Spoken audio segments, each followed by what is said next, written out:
well, so it's going to be a real challenge for Dandenong to take care of Oakleigh small forwards.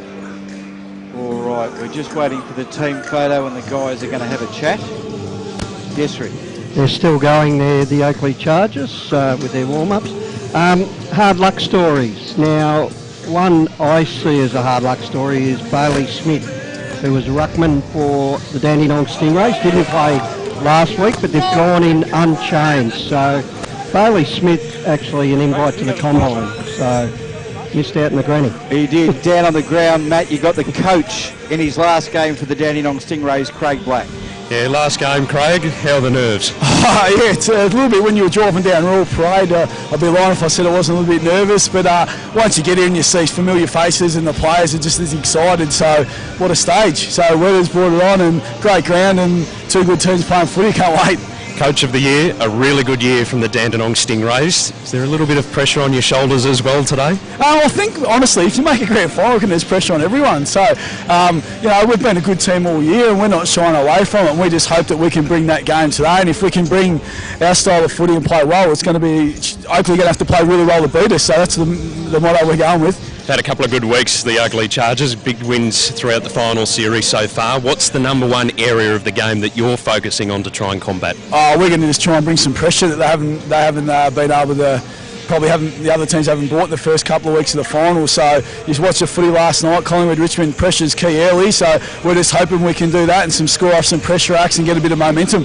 The romantic aspect of footy, it's one that I'm always fond of hearing about. The Dandenong Stingrays, unlucky in 5 attempts so far at grand finals. You've got a long connection with the club yourself. What will it mean today if you win?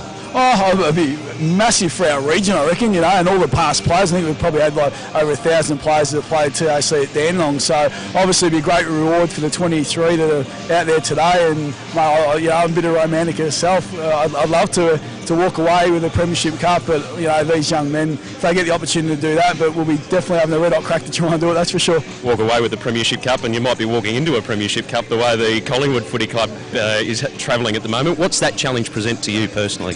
No, it hasn't been too bad. They've been really great, just allowing me time to do the Stingrays to the full ability and fitting it around. And if you'd told me probably 6 months ago I'd have 2 grand finals in 7 days to help prepare for with players, I'd probably be pinch me. I was dreaming, but let's get this one out of the way and then have a few beers in a few weeks and relax and party hopefully.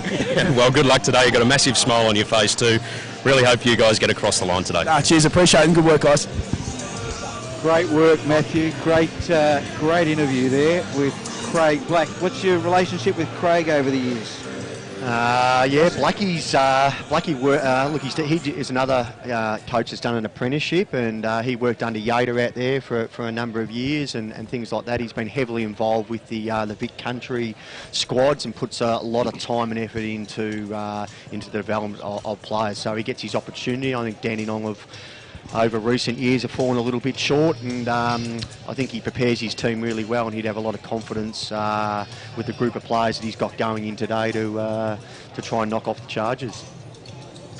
Big effort they've been on top all year. I think defeated only the once, is that right? Yep, one loss, 15 wins in the home and away. Oakleigh with just the 10, but we know the reason for that. They do lose quite a few in that middle area through the schoolboy footy, but their final series, Oakleigh's been nothing but sensational. Probably been a bit too good. Just hope they're prepared enough for it, because they've had a pretty easy final series. They have both huddles coming together. The umpires have lined up. We've got the umpires in the footy record. We don't overgo with the umpires. Do you use Justin? The field umpire. TAC Cup umpires, or are they VFL? Field umpire Joel Clamp and Cameron Watts. All right, we'll see how those boys go today. As the two teams assemble, we'll do our best here. We don't have a direct feed as we normally do grand final day. And also Peter Bales, sorry, I missed one. And we're going to do the best we can here at getting the national anthem. Peter Lazar is the master of ceremonies. We love seeing teams in traditional strips. Black shorts, white shorts, good contrasting. Good contrast today. Two good Guernseys.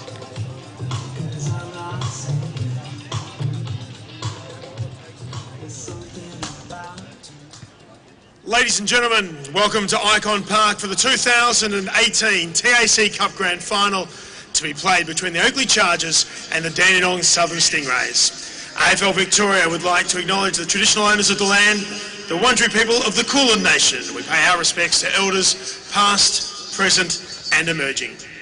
Would you now please all be upstanding and join with the players, coaches and umpires as we welcome Mia Sophonius to perform the National Anthem of Australia.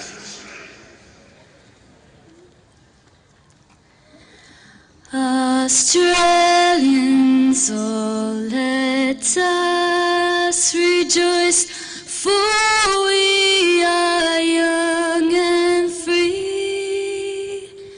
We've golden soil and wealth for toil.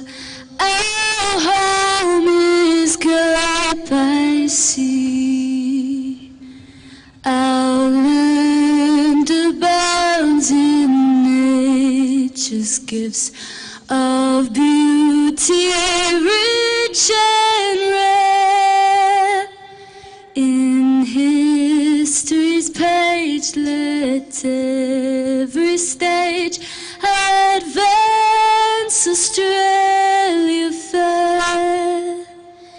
In joyful strains then let us sing. Advance Australia fair.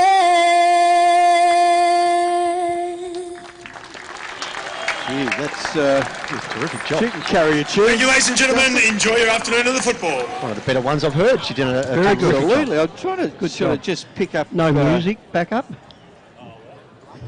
She is just trying to get her in the glasses. She wouldn't be any more than.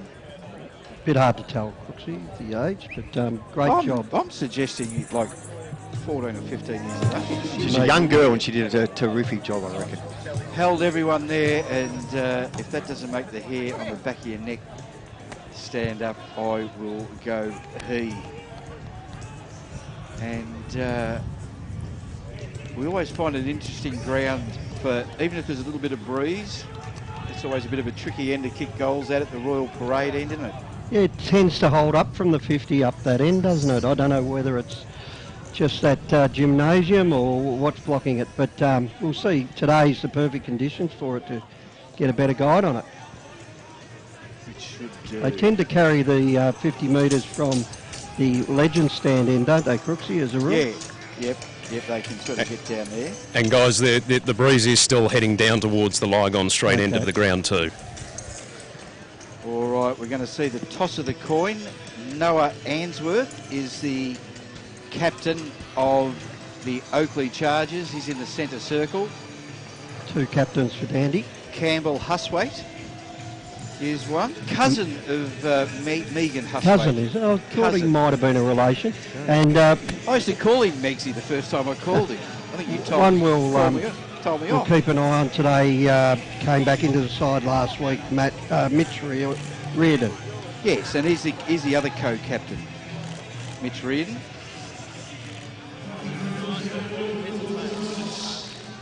Coin is tossed.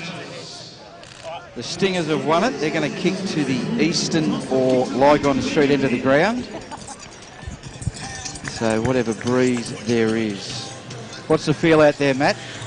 I think just an eagerness to get it underway, to be honest with you guys. I think there's a lot of anticipation, as we've mentioned, the two best sides of the competition coming together. Oakleigh in red hot form, Dandenong the team to beat for the year. I think the crowd just want to get it underway and see what game of footy we're going to get. There is a good crowd run underneath. I'm not sure whether you guys can actually see it from your vantage point, but The bottom tier is fairly full when it comes to the seating, and there's a few up in the old grandstand here at Princess Park as well. So it's a good atmosphere. Hopefully we get a good game to live up to it. Hopefully something like last year's grand final. All right. So you're suggesting if I want to go grab a coffee at quarter time, leave early? I'd go now because you may not get one for the remainder of the game. And a reminder too, if anyone is tuning in at home, if you do want to come down, because it is a magnificent day here at Princess Park, gold coin donation for the Fight MND cause. So if you do come along, make sure that you pop a couple of gold coins in the buckets as you come through the gate. And Matt, just on a personal note, a shout out to your dad. Yes, much better condition than what he was in this time last week, and appreciate everyone's messages of support over the last fortnight. Wasn't expected, but he's on the improve, which is a big relief. So on behalf of my entire family, thank you very much to the TAC Cup family for all the well wishes over the last week and a bit, and hopefully he's tuning in at Royal Melbourne. Absolutely. We'll bring it all down to him. It's not too far away. All right, your selection, Matt, just while I've got you.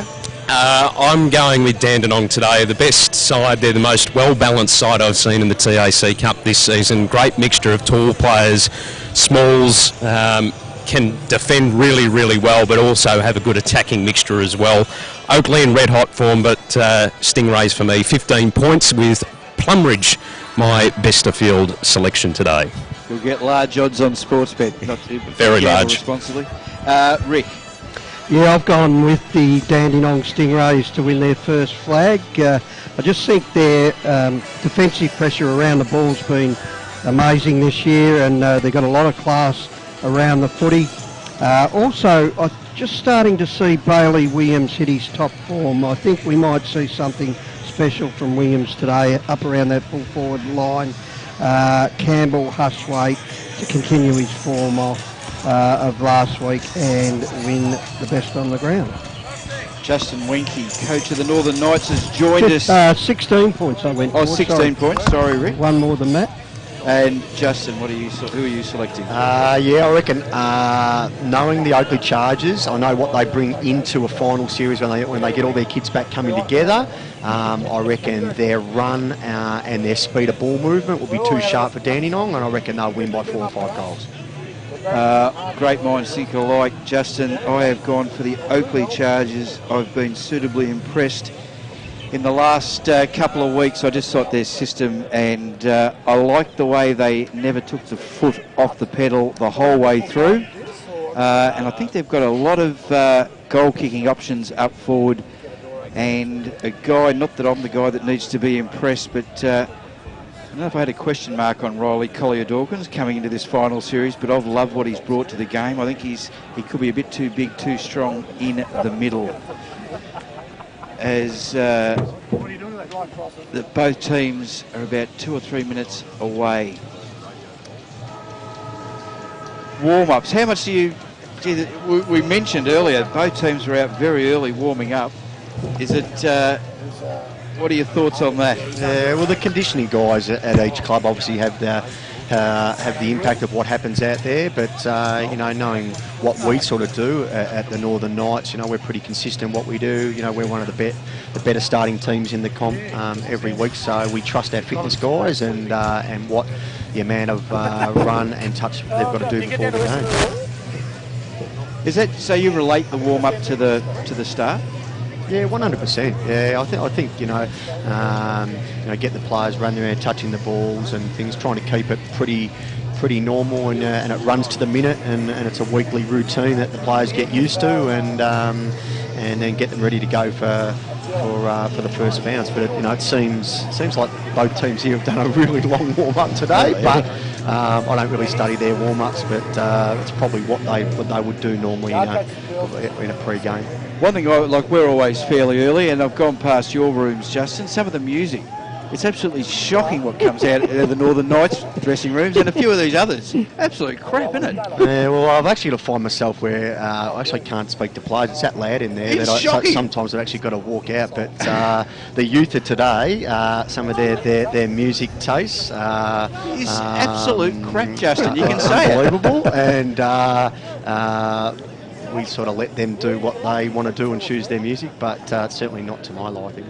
Well, if you look, I'm a Knights boy, so You're also an old fuddy-duddy, so no, I'll bring in leave it at I'll that. bring in the best of Bruce Springsteen, right? I won't pick out the ballads. I'll bring out a couple of the hard ones. We'll get them going next year. That'll be the difference between where we finish this year and where we finish next year. All right, the teams are just getting into position. Dandenong kicking to the legend stand, and if it was still there, the Oakleigh Chargers would be kicking to the Robert Heatley end, or the Royal Parade end of the ground.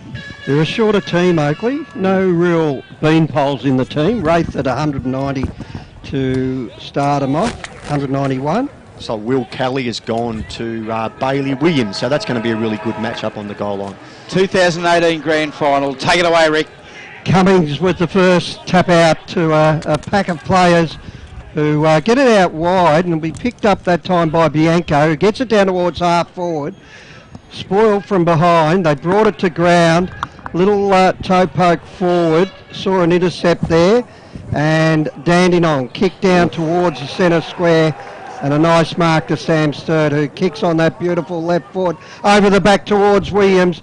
Kelly intercepts. This is a dangerous spot in front of goal. They've got numbers back, but good intensity from the Dandenong side. Got it out in the open. And good tackling in the forward pocket. Forced it out of bounds, and we'll have a throw in. Good hot start. So we're only about 25 metres around from the Stingray goal. Wraith to the front. They should be able to clear. They've got numbers out the back here, Oakleigh, and they'll work it along the commentary side. Scoreboard. Oh, knocking it beautifully is Rao. He works it forward, loses his man and gives it off to Whitehead.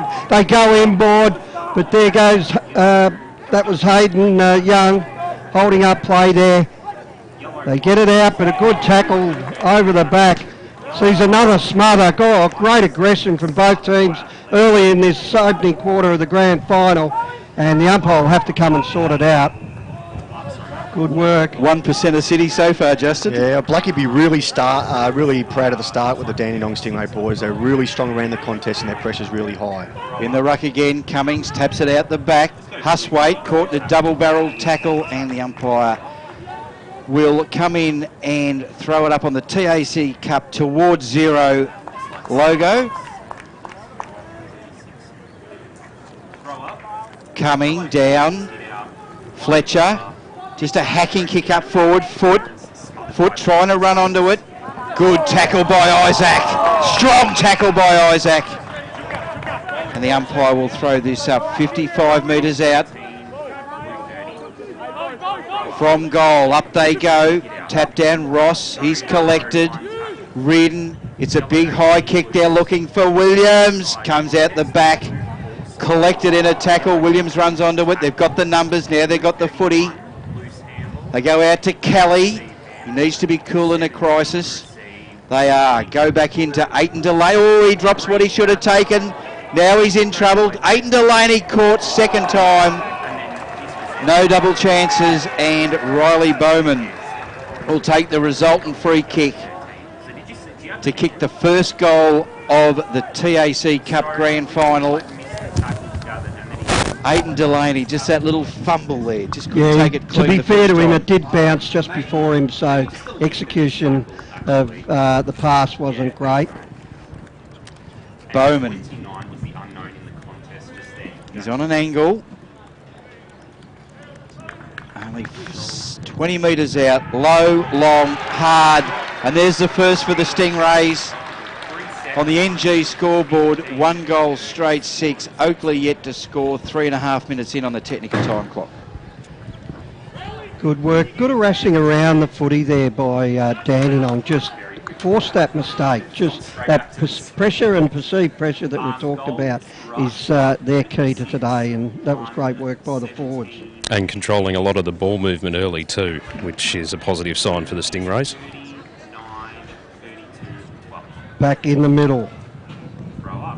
1 goal straight Dandenong. They get it out. That was a kick out of trouble that time by Bain. Up towards centre wing. On the edge of the square, they get it out the back door. Or that kick didn't go the required distance. Play on's the call. Dandenong get numbers around the footy. They go in hard. Oakleigh to their measure. Out the back door it comes. This time Stenning, been a good defender all year. Gets it down towards half forward. It's taken away nicely by Aiton Delaney for Oakleigh. This kick will be intercepted, and we've got Lockie Young with the footy at half back.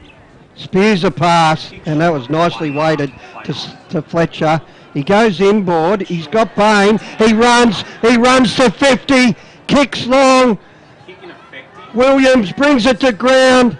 Tries to work it back inside, but Kelly had his measure there and should clear, but Bain with the smother sees it out. It's a great job of intercepting the ball off half-back. Young's a rebounding defender, and he took that real aggressive kick inside and really opened the Chargers up on that play. Classy play by Bain as well. They get it to ground. Oakleigh trying to get it out of trouble. Should be able to clear here through O'Neill, or they're in trouble. Get it out wide to Rowell. They've got a runner. Day is out wide. City side of the ground, gives off the handball to O'Neill, gets it back. That was Anderson. Kick didn't carry. Huswaite gives it off to Stenning, who finds Plumridge. They go wider, and that's a little dinky kick out towards the boundary side, that time by Hamill. Out of bounds it goes. What Craig Black did say is introducing Oakleigh to some pressure they haven't been used to in the last 2 matches. Yeah, and they've definitely done that, haven't they? Their pressure around the ball has been really strong. Ball thrown in, coming, gets it out the back into some green space. They kick forward. Mark taken. Diver. Sammy, is it? Sam Sturt, I think this is. Sammy Sturt. Lethal left foot on him, Sammy. Slamming Sam Sturt has marked this, low to the ground. He'll kick it from about 46, 47 metres out, 40-degree angle to the eastern end. He's been a player that's really come on the draft radar. He's basically come from nowhere, hasn't played a lot of TAC Cup footy, and he's the one all the recruiters are talking about. Only came into the program in July. Sturt. It's a bit of a helicopter. I was about to say he's the best kick in the competition. And he serves up that Sammy. Who would bring a hooter to a TAC Cup Grand Final, I ask you? Will Kelly to bring the ball back in for the Chargers. He's going along the northern side. The big men fly. Jordan at the back. Can't quite take it. Now he's got hands. He gets it out. Collier Dawkins back to Jordan. Scrubbing kick to the middle. Oh, lovely interception there for Dandenong by Young. His kick is errant. O'Neill. Good shepherd by Whitehead. He kicks long. Can Williams get on the end of this? He's got a couple to beat. Boundary line. Happy to see it over the boundary line, the Stingrays.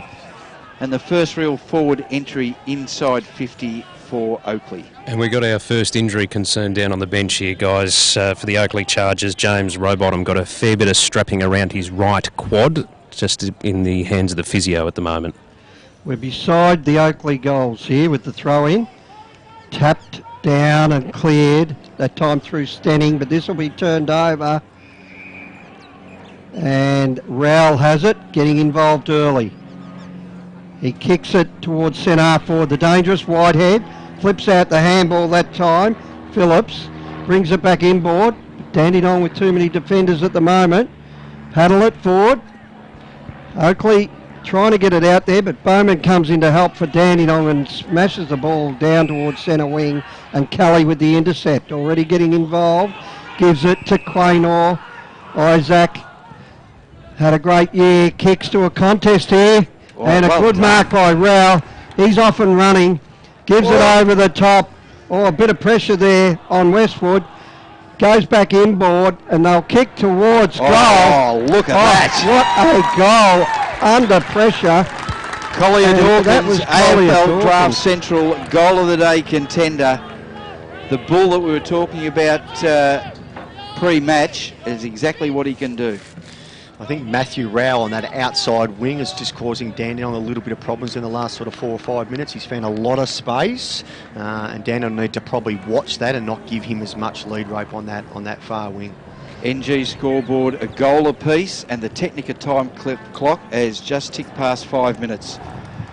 Ball in the middle. Oakleigh get the next clearance.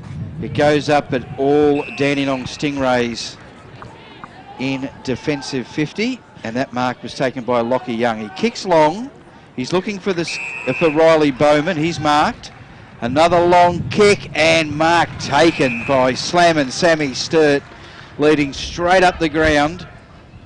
That was a beautifully weighted kick, wasn't it? But equally good was the mark.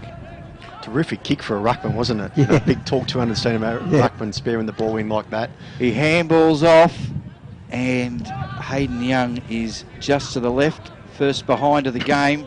1-1-7 Dandenong. Oakleigh 1 goal straight. 6 minutes in on the Technica time clock, with Oakleigh to bring the ball back in. Short kick, and then long to half back. They're looking for Wraith. Ball goes over the back. Jordan. Good hands to Wraith. He's caught, but gets a hacking kick away to centre wing. Handball back. Jordan. Torpedo punt, left the boot beautifully. Bouncing ball. Dylan Williams. Oh, he's got a sniff. He wheels around onto the left. Kicks around the corner. Delightful football, Dylan Williams. Now, Jay Robertson wanted to get rid of it, but now we talk about this kick, Rick. This is the toughie. Yeah, he's probably can see enough goals, but this is the pocket that caused a few problems for people kicking at goal, but he has got enough of view at it. In the shadows of the gymnasium, if there were shadows from the gymnasium, if you know what I mean. Comes in, I like the look of it off the boot, straight through the middle. Oakleigh second, 2 goals straight, 12 on the NG scoreboard. Dandenong are 1-1-7. We are 11 minutes in on the Technica time clock. What's the mood on the ground there, Matthew? I think the Chargers have just settled into the game a bit more after the opening 5 minutes where the Stingrays were applying a lot of pressure. They've just calmed the nerves and settling back into their routine. Good signs for the Chargers too, with Rowbottom heading back out onto the ground. Good to see. Back in the middle, Robertson goes in against Bowman. They try and work it out. Oh, Young spins it and lost it. Bowman with the little kick down towards centre half forward. Out in front, the dangerous Carl gets it out, and they'll kick it down towards full forward. Oh. Juggling attempt, didn't quite happen. Kelly getting a lot of the footy. Puts his man under pressure though, and he gets tackled, and we'll have a ball up at 45. Well, Kelly's looked good early. Yeah, he's had a fair bit of the ball, one of the leading possession getters at the moment. So we're inside the 50. Oh, Williams with a big jump, but tapped out that time by Robertson. And we'll have a ball in right on the 50 arc, just in front of the old legend stand.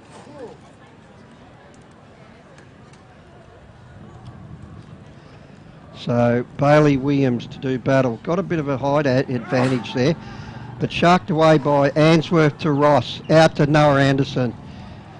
He keeps it low, down towards centre wing, outer side. Williams leads in the race for it, but eventually we've got a pack forming. Just see if it's out of bounds or a ball up. Out of bounds it goes. Outer side. Nice spot. Plenty of people sunbaking over the outer.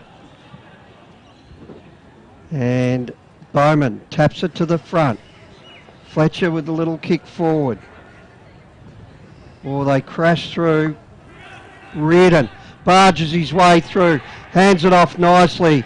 We've got Carl with the footy. Goes towards full forward. Just edging his player out that time. They've had to work it towards the boundary line, but nicely done by Westwood. And Oakleigh clear, but this could be a deliberate out of bounds. just great defending by Westwood. He come off his man and intercepted that spoil and then followed up and got that clearance kick from the defence. Surprised they didn't pay that, Justin. It was a good kick, but looked fairly deliberate. All power to them for not, Rick. Hate them. Ball thrown in. City side of the ground. Oakleigh get a dirty big kick up forward. They're looking for Williams. Gets his hand to it, tries to wheel around, caught in a vice-like tackle, spits it out, and the ball is over. Justin Bailey Williams has had a quiet start to the game. His opponent's going, well, as a coach, would you throw him into the ruck to get a touch, or are you just going to wait? Would you sit on it? Yeah, I think just that flexibility to be able to come up, and look, he's most dangerous catching the ball forward, so I'm sure they'll run him up through the ruck if they feel they need to. But they're going okay when the clearances at the moment, Dandenong. Zach Foot by hand, out to Robertson. Ball in dispute. Caught underneath, Dandenong. It goes forward to that man Williams we're talking about, and he takes a mark, gets his hands on the Sharon. Williams goes in short, got Cottrell. Cottrell straight away, kicks up. They're looking for Slam, and Sammy stirred at the back, can't quite take it. Ball underneath. It's in dispute, comes out, foot by foot. He's put it through. Dandenong second. They're back in front, 2-1-13 on the NG scoreboard. Oakleigh are 2 goals straight, 12. We are 16 minutes in on the Technica time clock. And there was some desperate stuff there from Sammy Sturdy. As soon as he didn't take the mark and the ball came to the deck, he dived on top of it, fed the handball out to Foot, who had the shot on goal. Definite AFL Draft Central goal of the day contender, that one by Foot. And again, good forward pressure by the forwards of Dandenong. Ball to the middle. Cummins gets it down. Good tackle from behind. Great work there by Huswaite, the co-captain, in the middle of the ground. He'll get on that left and go to a long lead. Carl's his target, but he overcooks it. Allowed Kelly in. Carl gets it back. Dishes it out, but Oakleigh will clear here through Robertson. He forces it low, but a good spoil by Hamill. Sees it out of bounds in front of the interchange area. So Stephen coming to contest this one against Wraith.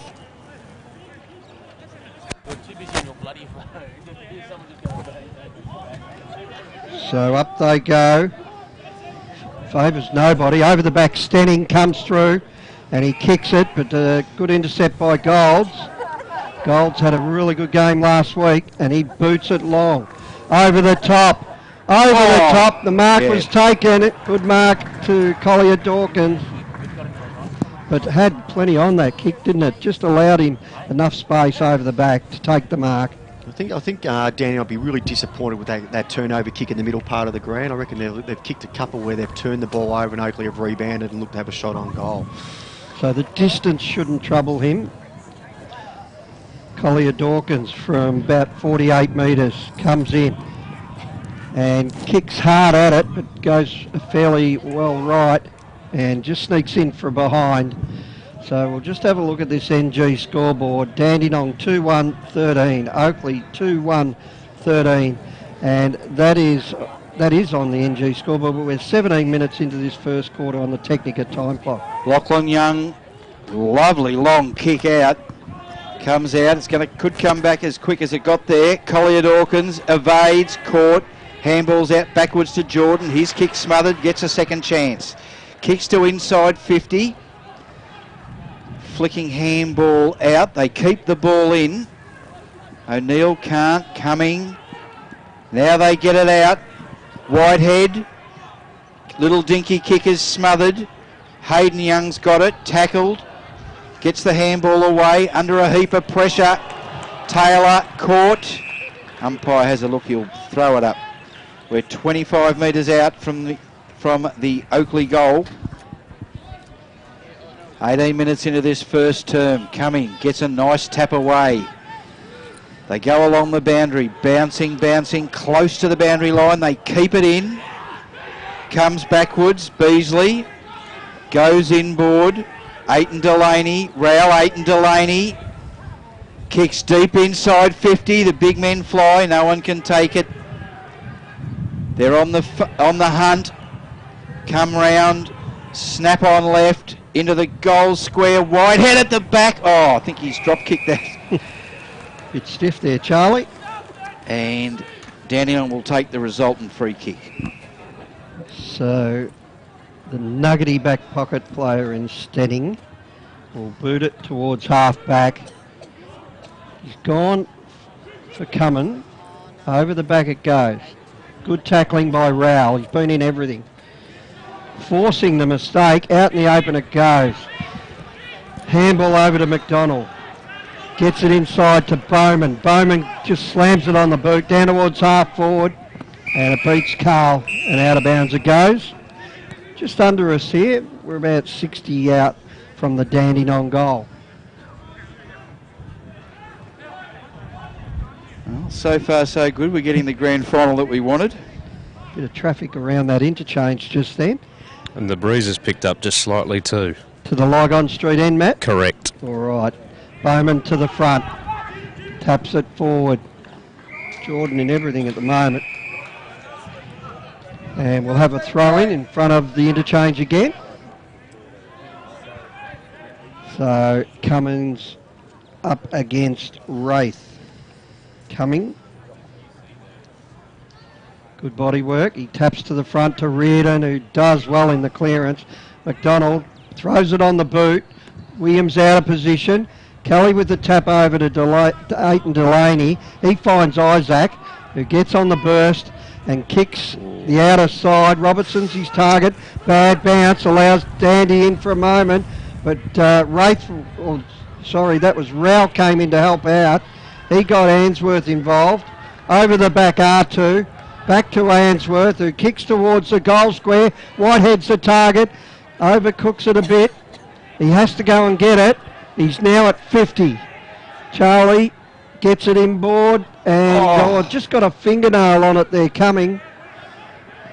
Oakleigh with the ball again. Jordan goes a grubber. That was a but daisy found his cutter. man. And the mark's been taken by Gold. Will Golds. He runs around, gives it to Bianco, and he sliced that like a 2 would, and it goes through for a behind. Oakleigh is starting to outnumber around the ball and run really hard and use their spares, so it's a little bit of a danger sign for Dandenong at the moment, I would say. Now they run it out. Stingrays coming out of defence. Ross just puts the one Duke up.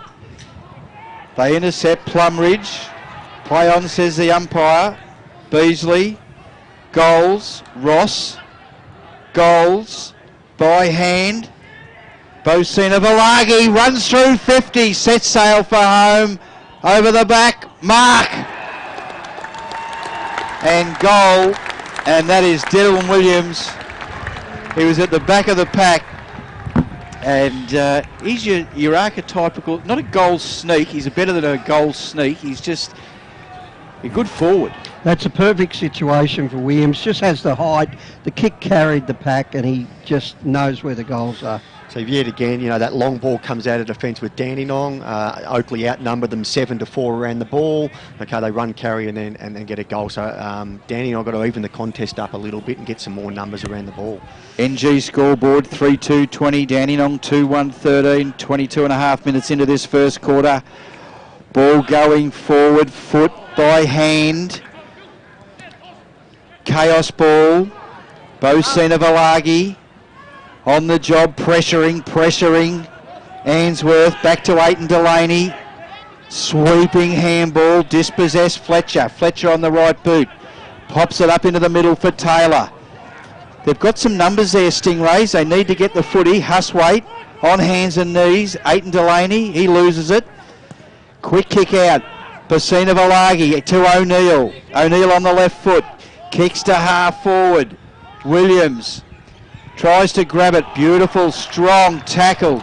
He gets a handball away to Rowell. Rowell kicks around the corner back to O'Neill. Doesn't settle. Goes straight into the middle. Wraith, he can't take it. He spits the ball out wide. Jordan, they're a bit of a chance here. This is Rowbottom. inside 50. Dandenong should clear. Fletcher running out of defence. Long kick inside forward 50. Sturt tried to use the step ladder and gave away the free kick in the process to Will Kelly, who will take the free kick in defensive 50. Kelly, yep, that was one that was there. Well spotted. Late call, but that was well spotted. Stenning will mark and pump it back towards that 50 zone for the Dandenong Stingrays. Kicks long to a contest. Oh, great mark, Sturt. Wrong. William. No, that's Bowman. Bowman. That's, did well to get down there. He's just got that extra height. Let's go, Bees! So Bowman just gives them that extra marker down there. And that's their advantage in the air, you know, with the 200 centimetres. So Oakleigh's defender's the 194 defender there, trying to defend that taller opponent. So that nice long kick in really makes the Chargers look vulnerable. So Bowman to kick inside 50, comes in, kicks, oh, that's off the side of the boot. You've got someone over the back with a big fly, brings it to ground, and out of bounds it goes for a throw-in. Now, just prior to that play, we had Bailey Williams contest that centre bounce and won it clearly in the ruck, so he's just playing a kick behind play at the moment, and that is quarter time here at Icon Park for the Grand Final 2018 TAC Cup, and Dandenong 1-13 trail Oakleigh 3-20.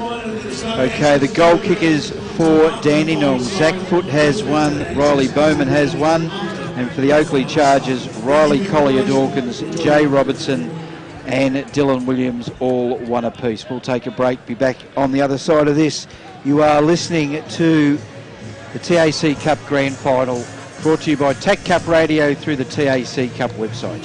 Technica is an Australian company that's been importing Italian-made and European-designed cooking appliances and white goods for almost 20 years. Technica appliances are a fusion of cutting-edge technology and contemporary design, providing a high level of style and sophistication to any kitchen. This is why so many leading architects, developers, interior designers and builders use Technica appliances, because like their customers, they want the very latest in innovation and quality. Technica, proud sponsor of the Northern Knights and TAC Cup Radio. Executive Maintenance has grown to be a preferred facility maintenance provider by maintaining excellence for over 25 years. A registered domestic and commercial building practitioner, Executive Maintenance provides facility maintenance for government, corporate, property and retail sectors. Whether it's a handyman for your corporate space or a fully qualified crew to manage your project, Executive Maintenance has the knowledge and expertise to provide a personal yet professional service. If you need assistance with your building maintenance needs, email admin@executivemaintenance.com.au. Executive Maintenance, a proud sponsor of TAC Cup Radio. Another year of TAC Cup football and your number one AFL draft site is back and bigger than ever. AdZ Media, powering AFL Draft Central, continues to revolutionise the way AFL draft content is reported. In 2018, the team has increased to more than 40 writers who will provide powerful and cutting-edge stories nationwide. With draft news, features and women's football coverage, AFL Draft Central is your one-stop shop for AFL draft content. Head to afldraftcentral.com.au or stay up to date with us on Instagram, Facebook and Twitter. Check out at AFL Draft Central. Cowboys Cash and Carry have the largest range of clothing bargains in the northern suburbs for the whole family. Schoolwear and workwear has just arrived and is half the price you would expect to pay at major stores.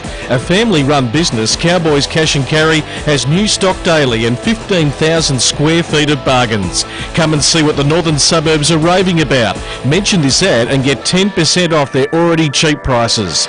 Cowboys Cash and Carry, 169 Settlement Road, Thomastown, open 7 days. Essendon captain Heppel settles, and he's done it! He's slotted through the match-winning goal.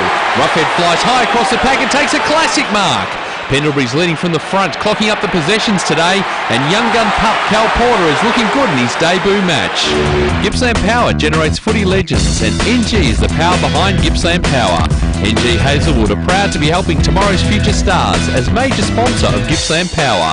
Gippsland Power, the backyard playground of tomorrow's future stars. Go Power! Nixon Finance has been running in the Plenty Valley area of Greensborough for over 20 years. As your financial consultants and brokers, they specialise in all your equipment and vehicle finance needs. Home loans, business loans, commercial property loans. They deal with all the banks and get the right loan that suits your needs. Call Phil Smith during business hours on 9435 2600 or email nixonfinance@bigpond.com. On taccup.com.au, this is TAC Cup Radio.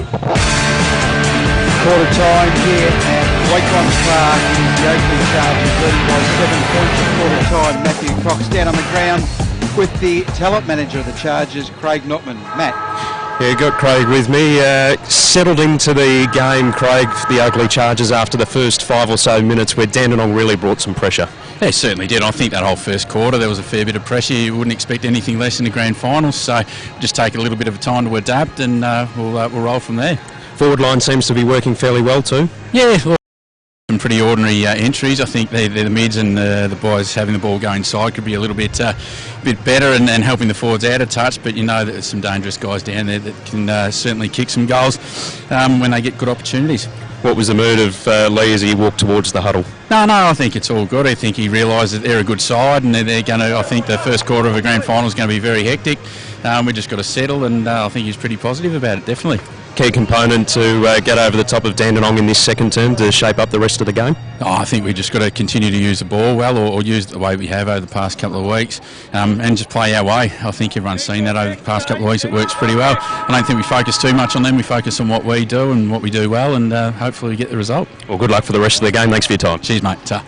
Good on you. Now looking after the stats, Siobhan Rowe. What are the stats telling us, Siobhan? The stats are telling us that Dandenong are leading the way in the clearances 13-6, so they're winning it at the coalface, but they're getting beat on that spread. The inside 50s are very even, 12-13, Oakleigh leading the way by 1 inside 50. Dandenong leading the way in marks, 12 marks to 10 in that first quarter, and Oakleigh leading the way in the tackles, 18-21. As we saw, they were very ferocious in that first term.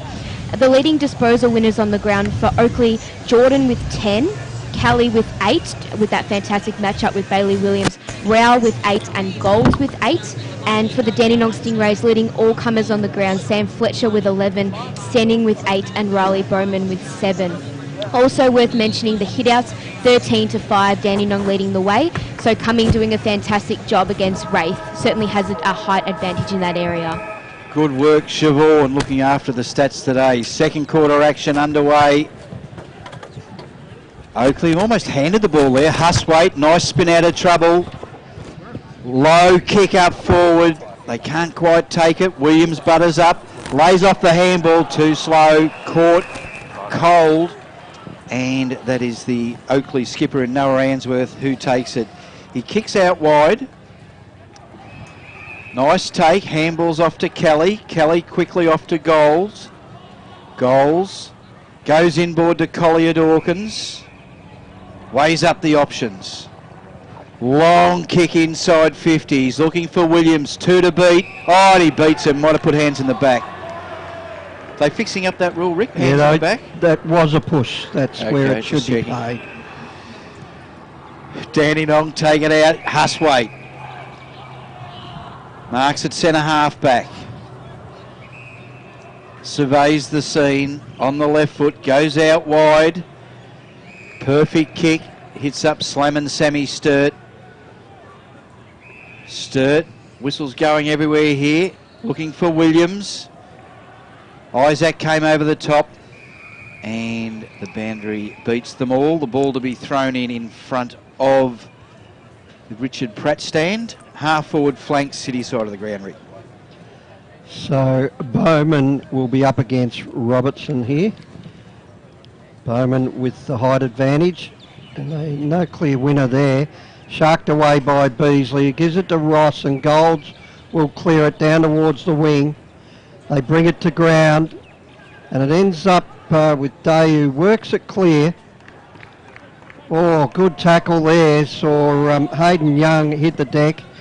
Dandy coming to help out through Fletcher. He goes very wide, out to Cottrell. Cottrell, big improver in the second half of the year, gets it out further to Zach Foote, who takes a good mark and goes inboard with a short one to Fletcher.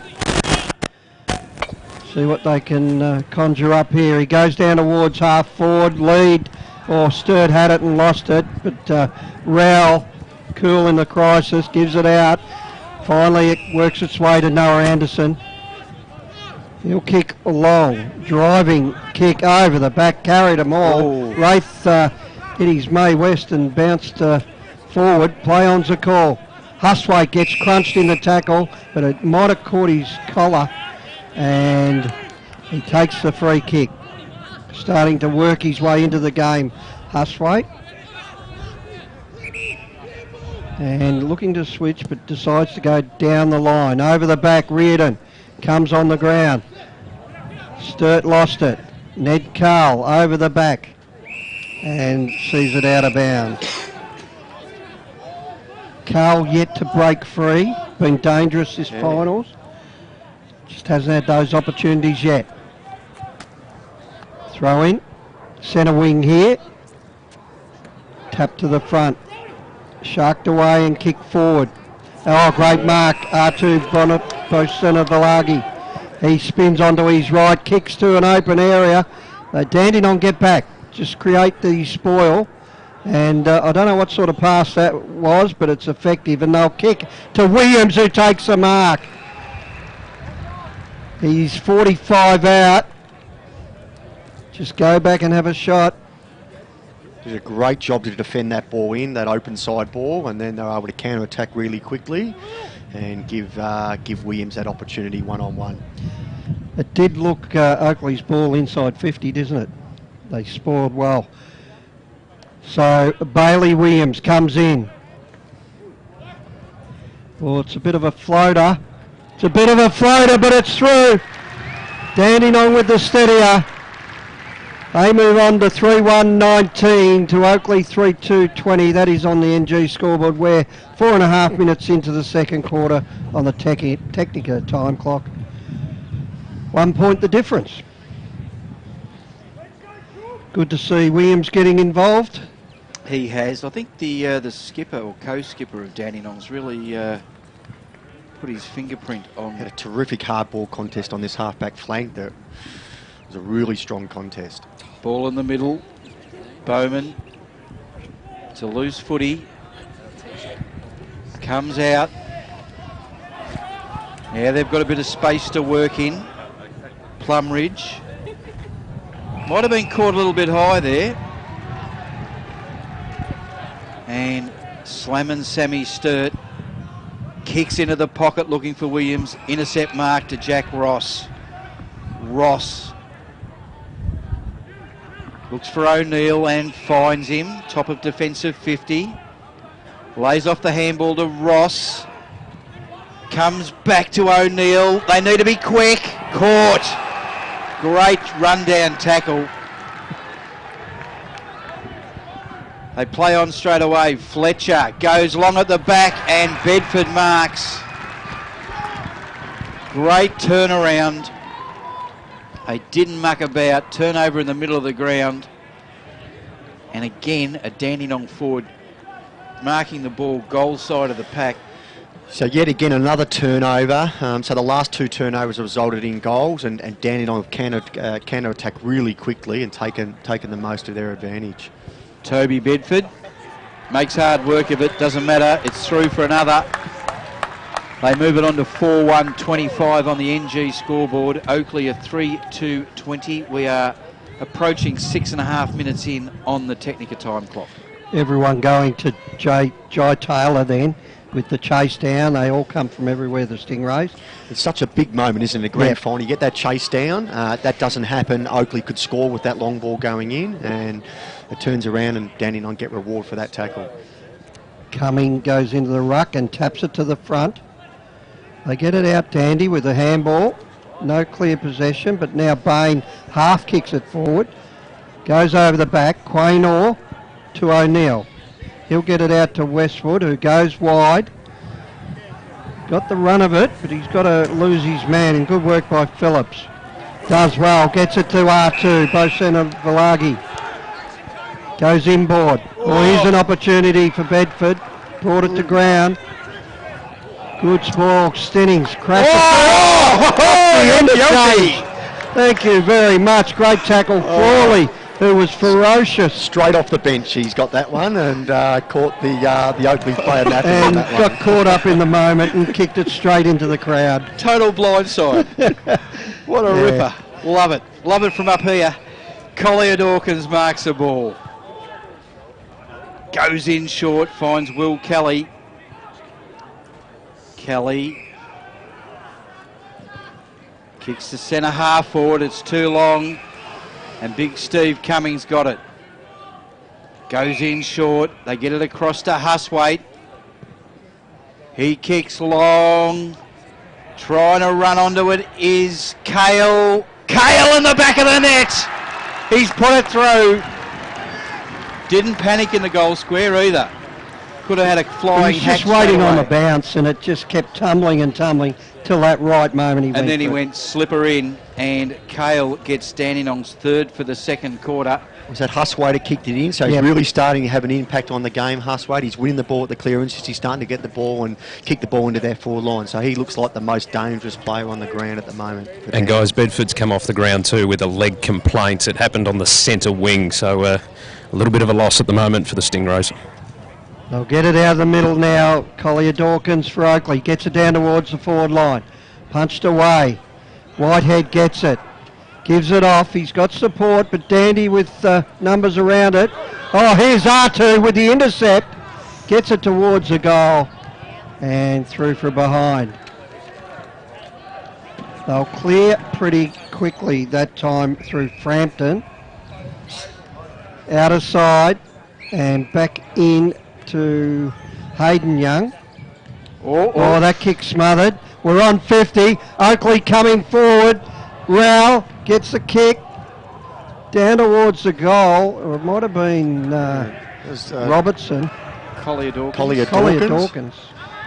Showed great speed away from He the showed a bit contest of there. toe I didn't know he possessed. And he got that last clearance to kick it in, so he's had a couple of really good minutes, Collier Dawkins. 3 forward 22, plays 5-1 31, 9.5 minutes, second quarter action here on TAC Cup Radio. Cummings, McDonald along the boundary, Cahill. He kicks to some open space. Isaac's the first man on the scene. Ball doesn't bounce kindly. Williams to Cale, to Cottrell. Cottrell deep, deep, deep. They need a mark. Can't quite take it in the goal square. They're going to clear through Beasley. He kicks out to no one in particular. Bouncing, bouncing, bouncing. Close to the boundary. Caught in a tackle. Driven into the dirt. Ball still alive. Good work by Oakleigh. They clear it. Big ask at the back. They get it over the top. Dandenong caught in a tackle. Loose footy. Stacks on the middle. The umpire will come in and ball this up. Centre wing, city side of the ground. Great run by Ned Carl then to follow up his own kick to no one and kept them alive. Brought it to ground now.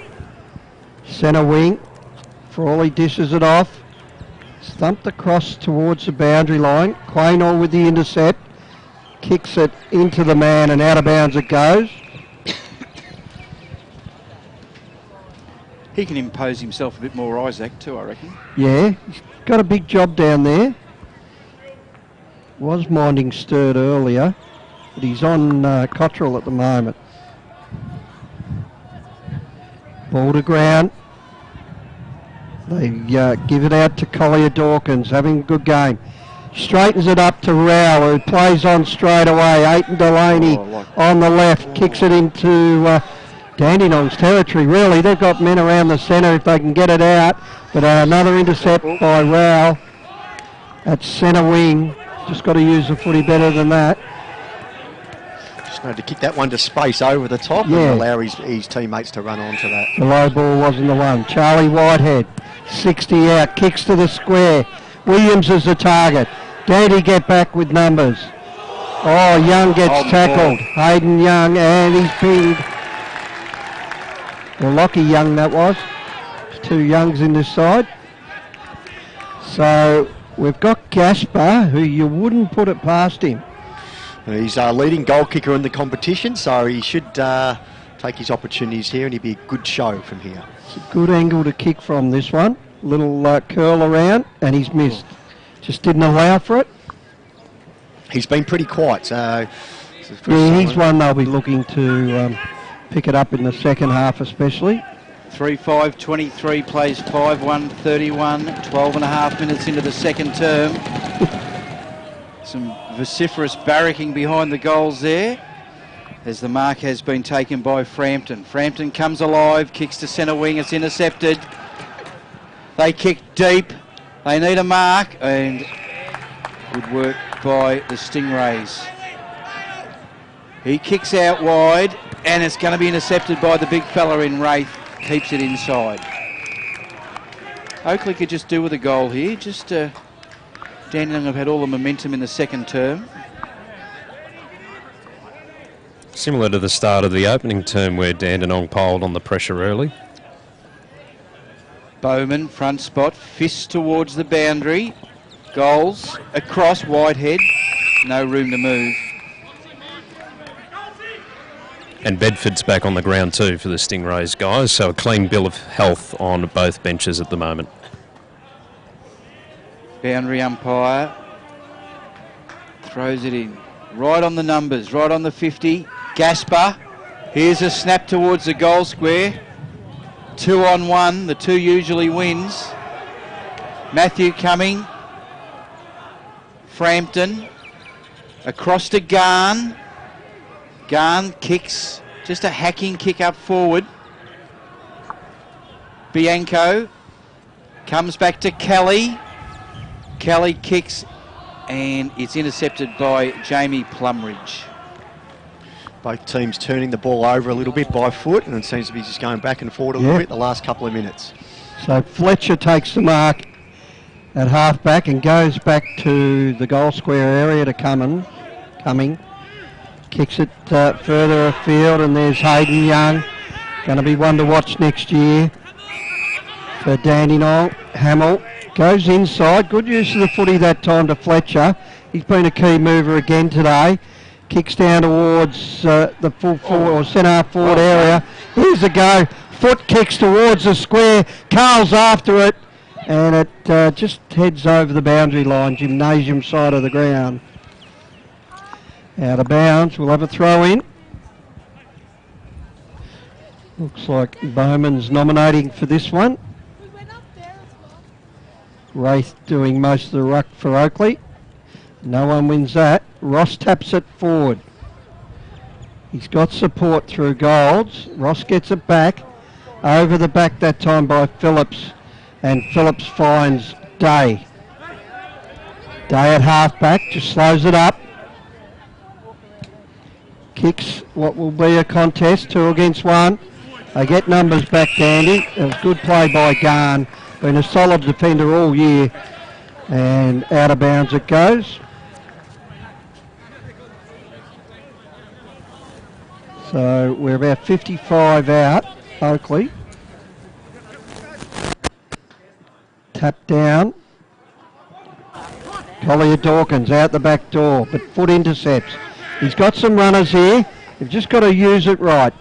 Steady. Gets it back off Bedford. Kicks it inside 50. Again, Oakleigh with the solid defenders through Keenor. Well, Cranor gets it out wide. They'll boot it forward. Whitehead will pick it up on the bounce. Spins around nicely. Goes to a beautiful pass. And Gasper takes the mark. 55 out. Be interesting to see if he backs himself. He'll kick from probably 53 metres. But this is one spot in the ground that it does carry.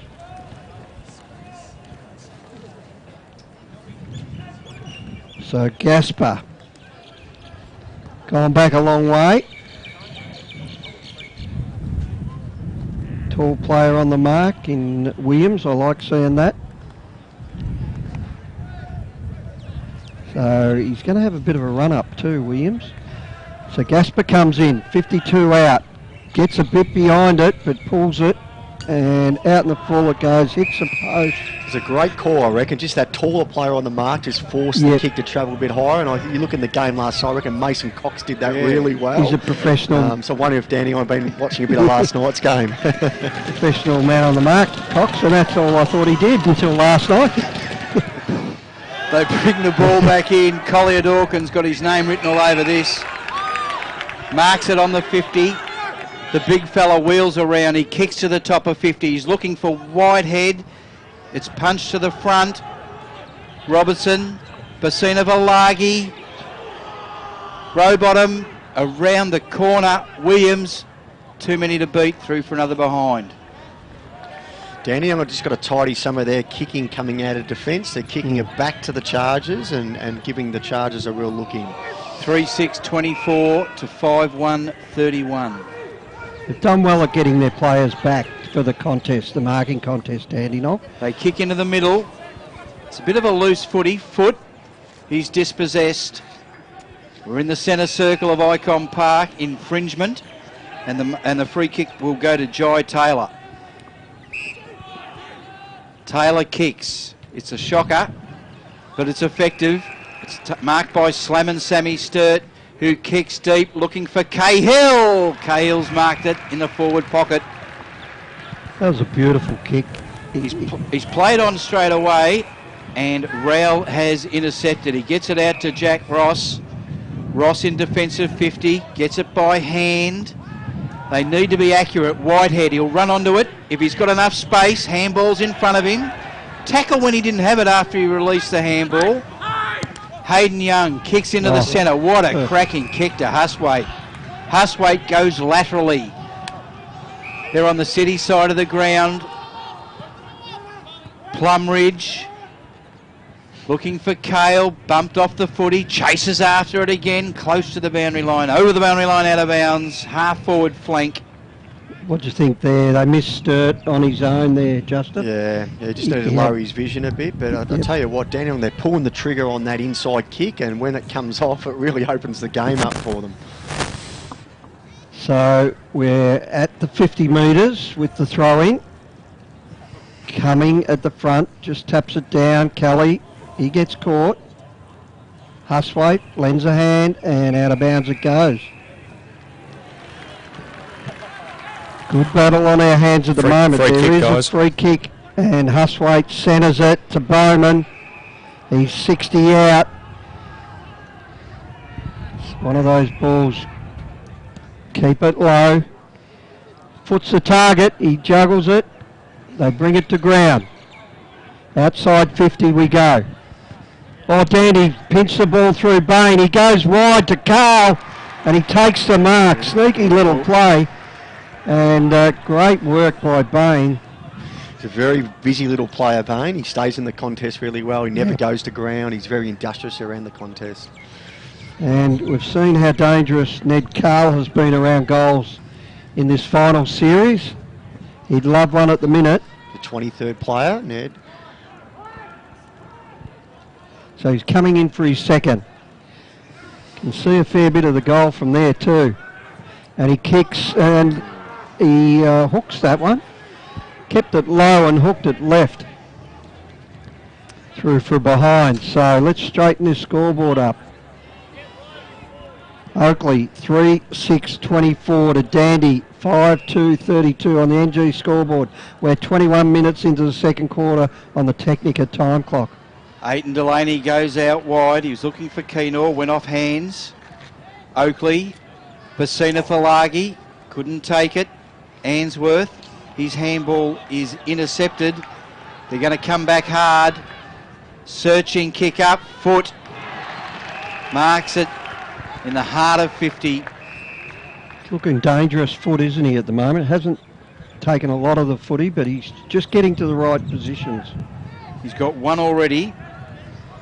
He is on a 35-degree angle. He's going to kick from about 40 metres out to the Royal Parade end. They're just starting to win those one-on-one contests, like yet again. If that ball spills out Oakleigh or away, and Dandenong will be able to turn that ball over and get another shot on goal. Foot. Kicks. I like it off the foot. And that is through for Dandenong's sixth goal. It's Zach Foot's second. They are 6-2-38. They lead it by 14 points. Oakleigh are 3-6-24, and we are 22 in on the Technica time clock. I think the scoreboard on the outer side's just having a rest. Yeah, it's locked on 20 minutes 47. Good call, Matthew. Nice little break and in the shadows of half-time for Dandenong. We'll see what Oakleigh can bring back here in the dying minutes, second quarter. Got a big pack forming, and we'll have another ball up.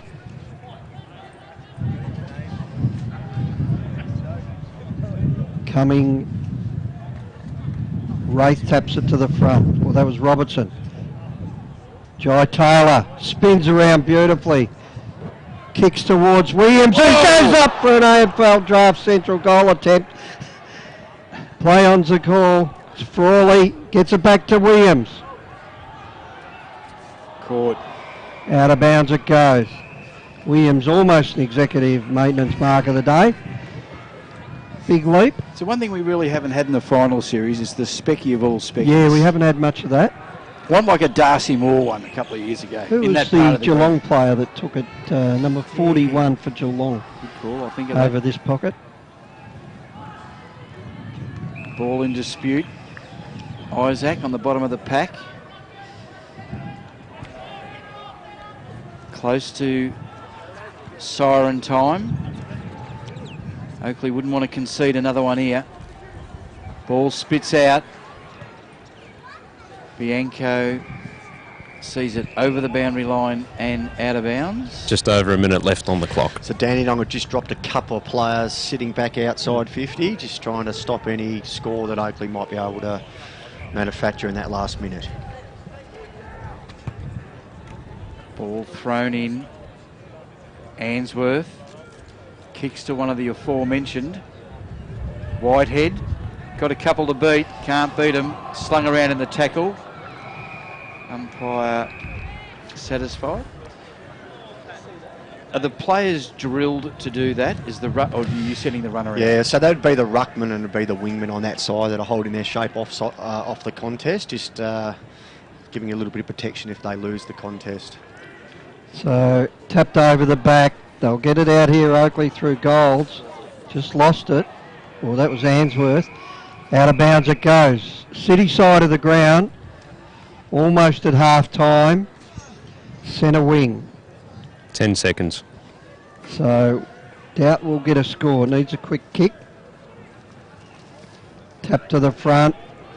McDonald lost it. Stenning bursts through. Kicks inside 50. Up they go, over their back, bang! Got tackled and kicked it. Hang on, what's the umpire doing? The umpire's going to take it off him. Won't be paid. Kicked after the siren sounded. Ooh, love a bit of drama at a grand final. Okay, half time, 5-2-35. Should be 6-2-32, shouldn't it, Matt? Yes, 6-2-38 plays 3-6-24 on the NG scoreboard. And the goal kickers for Oakleigh, Wonder Collier Dawkins, Robertson and Dylan Williams. For the Dandenong Stingrays, one apiece to Cale, Bowman, Bedford and Williams, and Zach Foote has two, the only multiple goal scorer on the ground. We'll take a break, be back on the other side of this speaking to Callum Toomey from AFL.com. Technica is an Australian company that's been importing Italian-made and European-designed cooking appliances and white goods for almost 20 years.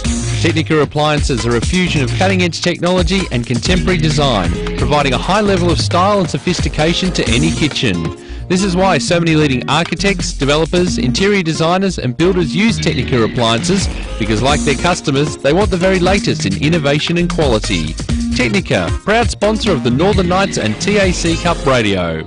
Cowboys Cash and Carry have the largest range of clothing bargains in the northern suburbs for the whole family. Schoolwear and workwear has just arrived and is half the price you'd expect to pay at major stores. A family-run business, Cowboys Cash and Carry has new stock daily and 15,000 square feet of bargains. Come and see what the northern suburbs are raving about. Mention this ad and get 10% off their already cheap prices. Cowboys Cash and Carry, 169 Settlement Road, Thomastown, open 7 days. Executive Maintenance has grown to be a preferred facility maintenance provider by maintaining excellence for over 25 years. A registered domestic and commercial building practitioner, Executive Maintenance provides facility maintenance for government, corporate, property and retail sectors. Whether it's a handyman for your corporate space or a fully qualified crew to manage your project, Executive Maintenance has the knowledge and expertise to provide a personal yet professional service. If you need assistance with your building maintenance needs, email admin@executivemaintenance.com.au. Executive Maintenance, a proud sponsor of TAC Cup Radio. Another year of TAC Cup football and your number one AFL draft site is back and bigger than ever. AdZ Media, powering AFL Draft Central, continues to revolutionise the way AFL draft content is reported. In 2018, the team has increased to more than 40 writers who will provide powerful and cutting-edge stories nationwide. With draft news, features and women's football coverage, AFL Draft Central is your one-stop shop for AFL draft content. Head to afldraftcentral.com.au or stay up to date with us on Instagram, Facebook and Twitter. Check out at AFL Draft Central. Essendon captain Heppel settles, and he's done it! He's slotted through the match-winning goal. Roughhead flies high across the pack and takes a classic mark. Pendlebury's leading from the front, clocking up the possessions today, and young gun pup Cal Porter is looking good in his debut match. Gippsland Power generates footy legends, and NG is the power behind Gippsland Power. NG Hazelwood are proud to be helping tomorrow's future stars as major sponsor of Gippsland Power. Gippsland Power, the backyard playground of tomorrow's future stars. Go Power! Nixon Finance has been running in the Plenty Valley area of Greensborough for over 20 years. As your financial consultants and brokers, they specialise in all your equipment and vehicle finance needs. Home loans, business loans, commercial property loans. They deal with all the banks and get the right loan that suits your needs. Call Phil Smith during business hours on 9435 2600 or email nixonfinance@bigpond.com. On taccup.com.au, this is TAC Cup Radio.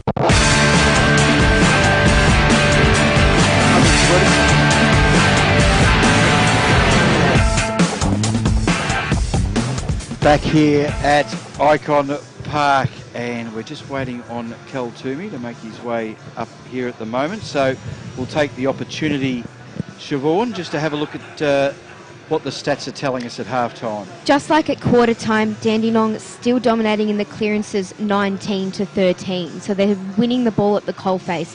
Inside 50s have swung Dandenong's way a little bit in that second quarter, 29-21. Tackles 36-32. Oakleigh still leading in that area, but both sides have been very ferocious with their tackling today. Great pressure all around the ground. And Dandenong leading marks 38-30 to half-time. So their tall players are starting to take quite a few marks. Hit-outs are the most stark area, so 24-11 with hit-outs. So Bailey Wraith getting shown a lesson in the ruck in that first half, but you've got multiple players going through there and Cumming, Bowman, Williams, plenty of agile ruckmen that are going up against Wraith, so that's one of the most glaring stats. Now the leading disposal winners are interesting. Dandenong, Sam Fletcher with 18 disposals to half-time, so he's had a brilliant game. Huswaite with 13 and 12 to Lockie Stenning. And for the Oakleigh Chargers, 13 Riley Collier-Dawkins. Kelly with 13 as well. Jordan and Rowell both on 12 possessions to half-time. So Sam Fletcher clearly the leading possession winner on the ground overall. He's doing that well. We've got Cal Toomey who's joined us. Cal, and I'll get you just to grab that set over there. There we go. Become an annual event to welcome you to the TAC Radio Grand Final call at halftime. How are you going? Good, guys. How are you? It's good Pretty going. Good. It's hard not to enjoy a day like today, isn't it? It's a lot of talent out there. And there's a lot of talent out there, and we've had a bit of a lopsided final series, and it's been pretty tough to call at times the last few weeks, but today we seem to have got the grand final that we want. Yeah, it does seem like that, doesn't it? I mean, I probably came into the game expecting Oakleigh to dominate it, to be honest, because their final series was so good and barnstorming, really. But look, Dandenong put it up to them, and it'd be good to see the Stingrays get up. I think Oakleigh have had their fair share of flags over the past few years, Justin, but obviously I think the Stingrays are due for this sort of performance, and they're really well led throughout the midfield. We always like to have a chat about the current crop and all the ones there. I'm going to open it up with, we can hear you. I've turned, since we last spoke, Cal, I've turned into a bit of a podcast freak. Oh, really? And you're high on my list. I hope so. Along with, that was the season that was 1993. That's funny you like that season. You do? It's funny, that you do. Yeah, I know how it ends. It's got a happy ending. But I do like listening to yours with Nat Edwards. And I was listening during the week, is it Cal Burns? That's it, from Gold Coast, yep. One thing I noted, and none of the players that I've seen play and that they've drafted, they were talking about a slow burn. He's a slow burn, he's a slow burn. As a supporter, what I want Jaden Stevenson, who plays every game of the year and is going to play in a grand final next week. Yeah. Who in the draft is going to deliver me that? Oh, it's a good question. I mean, Stevenson, it's all about environment as well, isn't it? Sometimes you go to the right place and at the right time. I mean, Stevenson, would he have had the same impact if he'd gone to Gold Coast this year? Probably not. So it's worked out for him. In saying that, he's probably helped change the way Collingwood's played in some respects with his pace up forward. So, and they've set up around him. This year's draft, I think Bailey Smith will be playing a lot of footy next year. I think he's most likely to end up at a Victorian club, whichever that is. But I think he's ready to go in terms of power, fitness, running ability. So he's got all those traits already there. He might start as a half-back as well, so it might be a different sort of to someone that we see at this level. So I don't think he'd be starting right in the midfield like he's done this year for Sandringham and for Vic Metro. But look, I think he's someone that will be playing a lot of footy next year. Bit of an Andy McGrath path. Like put him in the back line, let him touch the football, then move him in. That's sort of been his path through the TAC Cup, hasn't it? Last year he played across half-back, and I think some clubs still see him as a half-back who can go in the midfield rather than the other way around, which is interesting in that a lot of guys see him as the second-best midfielder behind Sam Walsh, but you know, there's different sort of views on whether he does that at next level or he just a really good half-back, which a Christian Salem type who plays across half-back and does some midfield stuff too, but is pretty solid bringing the ball out of defence. You'd like him at the Bombers, wouldn't you? Oh, yeah. Oh, yeah. Would I ever? Just to compliment him. Of course, you can go to the AFL website, and the ultimate guide is Cal Toomey's guide. Thanks to Melbourne Health for letting me print it off in colour. The big question is, you're a Sam Walsh fan, obviously. Sam Walsh fan. I think what he's done across the year, his consistency, his ability to become more of an inside type as well, which has probably been born out of necessity, really, because he's played in such average teams this year. Geelong Falcons were pretty middle range in terms of their positioning in the TAC Cup competition, and didn't have a lot of midfield help in there as well. So he had to go in there at stages and be more inside, which sort of belies his size at this stage of his development. He did the same for Vic Country. He's won every award. It's probably still a bit of a surprise he didn't poll a little bit better in the Morris Medal. Don't know how the umpires missed him a couple of times, but look, he's for me, he's the rock solid bet that you just take and bank at number one and say, well, he's going to play 200 games for you. He's going to probably captain your club. There's not too many flaws with him. Look, if there's a knock, it's the breakaway explosiveness that he probably doesn't have, but I don't think that really damages his game too much. Should be there. But I like him ahead of Jack Lukosius. I mean, Jack Lukosius has been talked about for a long time, but probably doesn't play as a traditional centre forward. He's probably more of a flanker/wingman type, which is an interesting sort of dilemma for clubs to work out what he's going to be at the next level. I mean, he's been compared to Nick Rewalt and all that sort of stuff, and he's very talented. He works pretty hard up the ground, but he might just be one of those really good lead-up players. And do you pick one of those guys? I'm not sure. The interstate players, we saw a bit of Rankin we've all seen him, but at the Metro Championships, I remember one there I saw, I think it was an Eddie had played extremely well. He was on fire in the first quarter. You think 3 goals too, and probably should have had 6. And I've heard you mention this bloke a lot, Connor Rosey. Yeah, big fan of Connor Rosey. He's played some good sample footy of late. A couple of weeks ago, had 24 touches and 10 marks in a sample final. Seniors playing the grand final tomorrow, I think it is. So. Yeah, he's moved across half-back of late. I like his versatility. Yeah, he can go through the midfield. He's probably the best midfielder at under 16 level around the country. So hasn't played as much midfield this year because they didn't need him in there for South Australia, but he can go across the ground. He's got real spring and verve to his game. So, yeah, he'll be a top 10 pick. He'll be a go.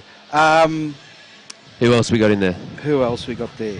Tell you a guy that's impressed me today, Will Kelly at full-back. The old Pinchy's son. Yeah, that's right. And the Pies recruiters are sitting next door, I see. So they'll have their draft all sorted just watching this game. We've got Quaynor and Will Kelly all ready to go. So, and obviously R2 as well.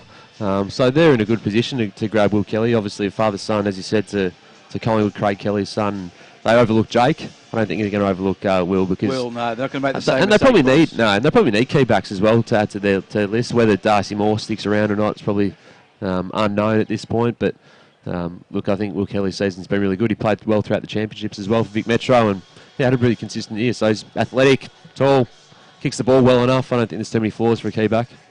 What about we've had this explained to us a few times, but the live trading. Yes. So what's that going to be like? And for the guys, like I assume, like yourself, that's going to be there having to call it, like the first round on the Thursday night and come back the next day. Are you going to stay there all night? Or what are you going to do? Basically do that anyway, I reckon. Yeah, we might be around till pretty late that night. It'd be interesting because I don't think that there'll be a lot of live trading this year. They've given clubs up until, a week before the draft to trade their picks. So, and by that stage, you probably know who the top 15 or so are going to be. I think everyone sort of works that out, not in specific order, but you have a fair idea. So I'm not sure we'll see too many picks traded in the first 10 or dozen.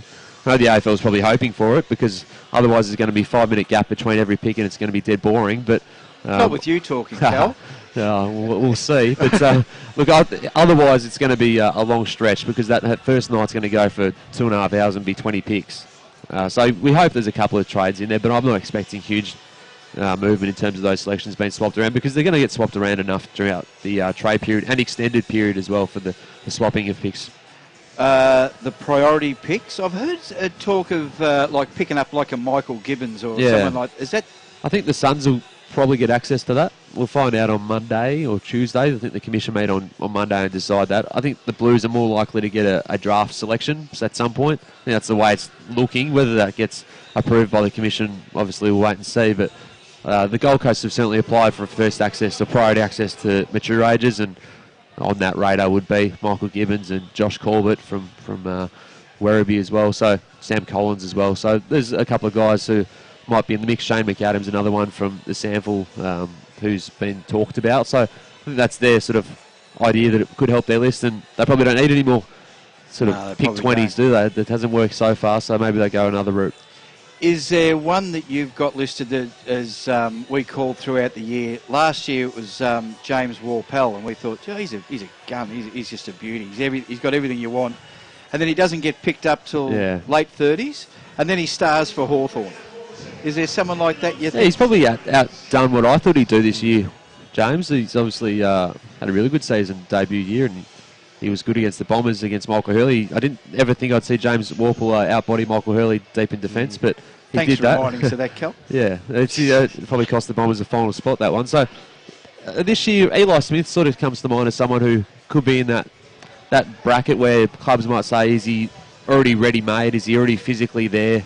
You know, question maybe if he's playing a man playing against boys, but I think what he's done across the second half of the season in particular. He came in for the Vic Country's last game, had 32 touches, was good in a final out here a couple of weeks ago, one of those games, 24 touches I think. So just a big body midfielder, reminds me a bit of Jack Graham. So won the BNF, I think, last night for the Bushies as well. He's got a bit of speed away. Like when we played Murray, his power and speed away from the contest really sets him apart. You know, with that 188 size and the ability to be able to get on the move through the stoppages, I could understand why clubs might like that. Yeah, I think they will. I mean, I don't think he goes in the first 20 to 25, but in that next bracket of midfielders, he's right amongst the best of that group. I mean, they're the ones you love.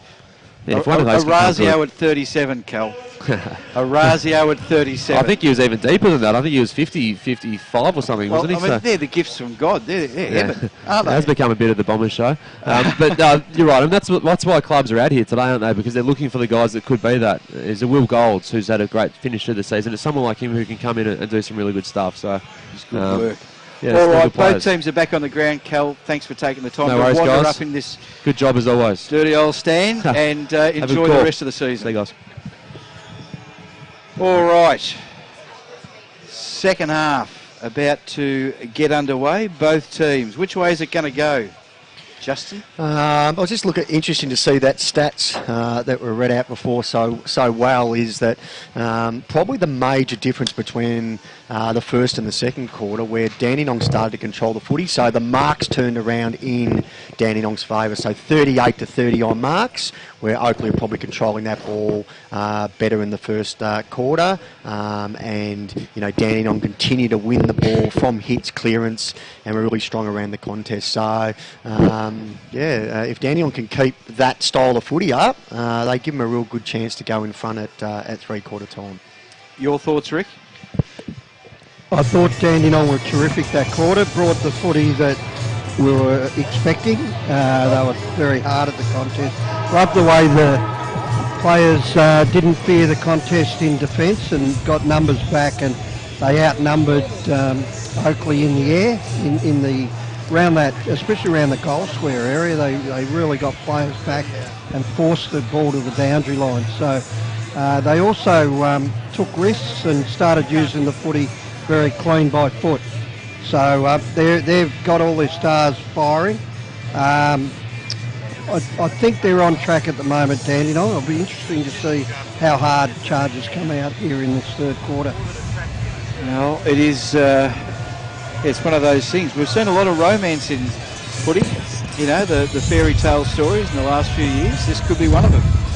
I just think, Craig Black plays, coaches. They've never won one. It's his last game as coach for the time being, I suppose. You never know what happens in the future, but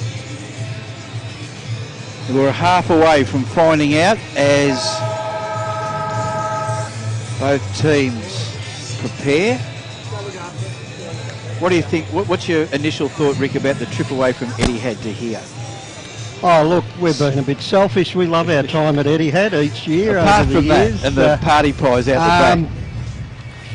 I'd like to know the numbers on the crowd. I think that's important, that they're getting enough people to witness this. It looks as though there is. Yeah, they've got looks like I don't know. You couldn't even guess at the moment. But I suppose it's covered on TV, which is what we wanted. We want to see these kids getting exposure prior to the draft, and it certainly hasn't failed, this exercise. No, we've got the perfect day. And we should remind people that are listening that the match will be replayed on the TAC Cup website like they have all year with our call behind the game. All right, third quarter action, TAC Cup Grand Final. Take it away, Rick. Bowman into the middle, gets the tap out, but sharked away quickly by the Oakleigh Chargers, who bring it forward through O'Neill. They got numbers out wide. Rowell boots it towards a contest. They bring it to ground. Oh. Charlie gets tackled, Charlie Whitehead, and eventually it goes back to Rowell, who hooks it to the pocket. Whoop. They've got a man there, and a good mark. Is that Williams? It is. It is. And type of player that could kick this on the left. He'll run around slightly. And Dylan Williams got the one goal so far. He's kicked quite a few in this final. He runs around and boots the goal. Puts it through the middle for an AFL Draft Central goal of the day. I think that's the leader. Oh, that's the clubhouse leader. How good is he? He's a very good player. He found space really well. He drifted off the back of the contest there and found that space in the pocket. The other interesting thing is the Chargers have started Collier Dawkins forward and throwing that at Dandenong. So it'll be interesting to see how that goes with that matchup for Oakleigh. NG scoreboard 4-6-30 the Chargers, 6-2-38 the Stingrays. We are a minute and a half in on the Technica time clock. Ball thrown up in the middle. Neither ruckman can tap it, but Bowman grabs it, hacks it forward. Aiton Delaney, foot by hand. They get it out to Slam and Sam Sturt. Wheels around, kick smothered. Isaac evades, gets onto his left boot. Gets it out wide. The run is on. Hayden Young should be the first there. Picks it up with one scoop. Gets it back out to Phillips. They kick forward. Inside 50. Isaac over the back. Can't take it. Toby Bedford front and square. Has a snap through from behind. 6-3-39 plays 4-6-30. 2 minutes in. Bringing the ball back in Oakleigh. Aiton Delaney. Surveys, looks, kicks to the grandstand side. He's looking for Kelly and Williams. Williams by hand to Reardon. Reardon kicks to the square, and too easy. We just Finlay Bain, I think it is. Finlay Bain kept his eye on the footy, moved his opponent out of the way, and slammed it through for a very good answer. He's just a really clever player. He read the flight of the ball through the air really well, and he protected his drop zone, and he's real lively up forward. 7-3-45 on the NG. Oakleigh a 4-6-30, almost 3 minutes in on the Technica, Rick. Back in the middle, and Bowman, who I think's been an important player today. Kick off the ground, and Frawley gets it forward towards centre half forward. Dandy attacking again. Carl with the little hand off the foot.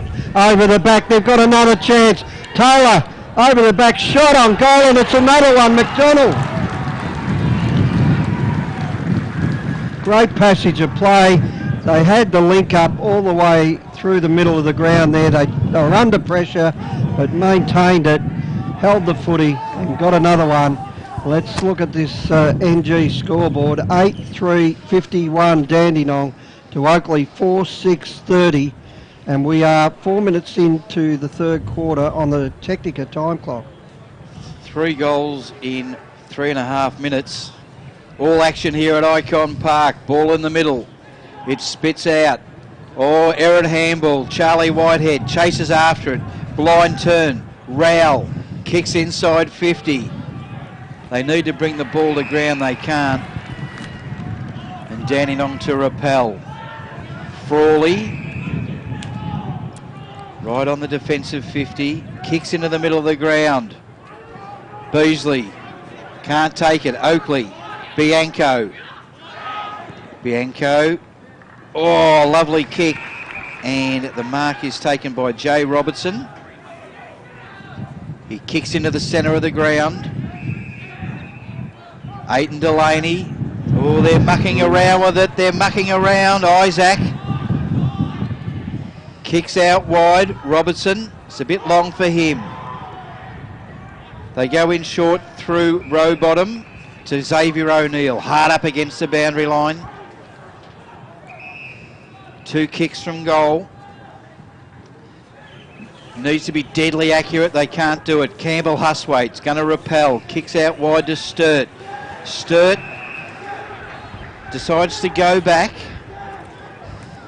He's got Rowell short. Decides to go long, looking for Williams. He's got a few to beat. Grabs it on the second bite. Handball to Huswaite. Huswaite on the right boot. Tumble punt. Chaos footy. Good work by Westwood. He's trapped underneath it. The umpire looks. He looks. Bing. Got him. That's a great contest by Williams. He was outnumbered 3-1 on this wing here, and he's able to bring the ball down to ground and get that handball off. And they're getting a shot on goal. So they're the big contest you want to win on grand final day. Finley Bain. And Glenn and Peter will have a good view of this through the camera.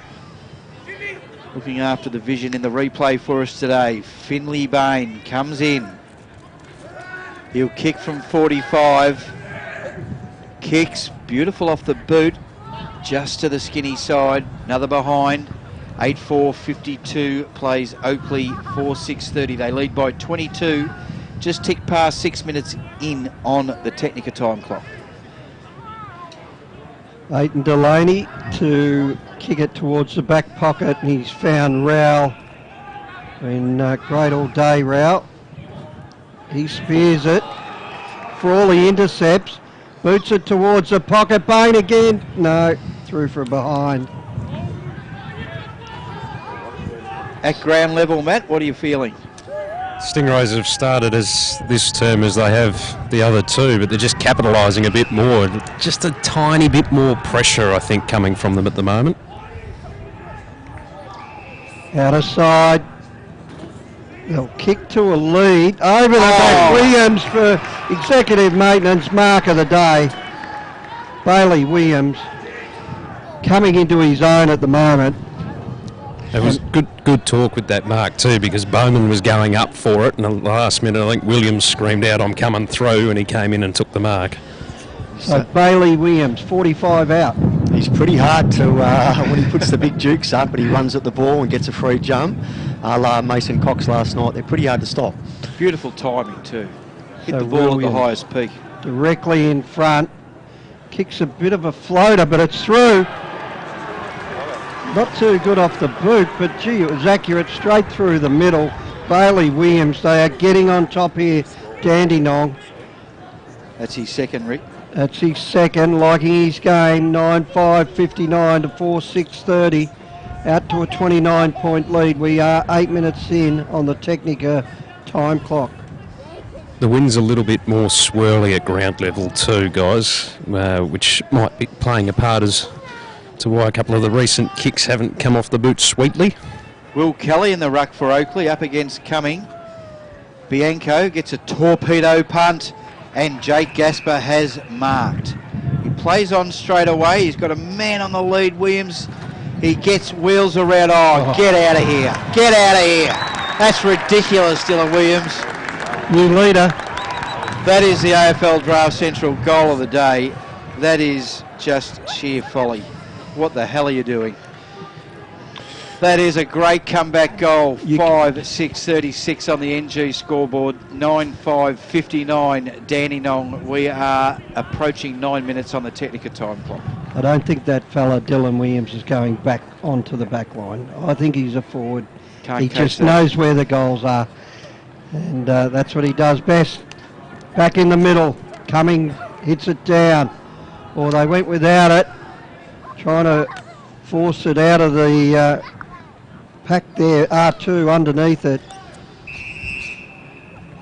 You can't coach that kind of football, Justin, can you? No, it's just natural talent. That's instinct, isn't it? Yeah, that ability to be able to come up with the ball and snap the ball around your shoulder for a goal. It's all class. Kelly takes it out. Bedford will get the high one. Too high, says the... Bedford at half-back. Kicks long. He's going for Williams again. And he... Oh, you'd pay that. Yeah, he had enough of it. The ball was tapped at the last minute, but Williams has taken the mark. Really putting his stamp on this game, Bailey Williams. So it looks like they've thrown Robinson back now. Okay. And taken, obviously, Will Kelly into the ruck. So they've taken one of their tall forwards and put him down as a key defender. It's a bit of a gamble, I suppose, with Williams getting on top as well. So Williams 45 out directly in front. Very similar to his last shot at goal. So he comes in. Connects a bit better, but goes a little left.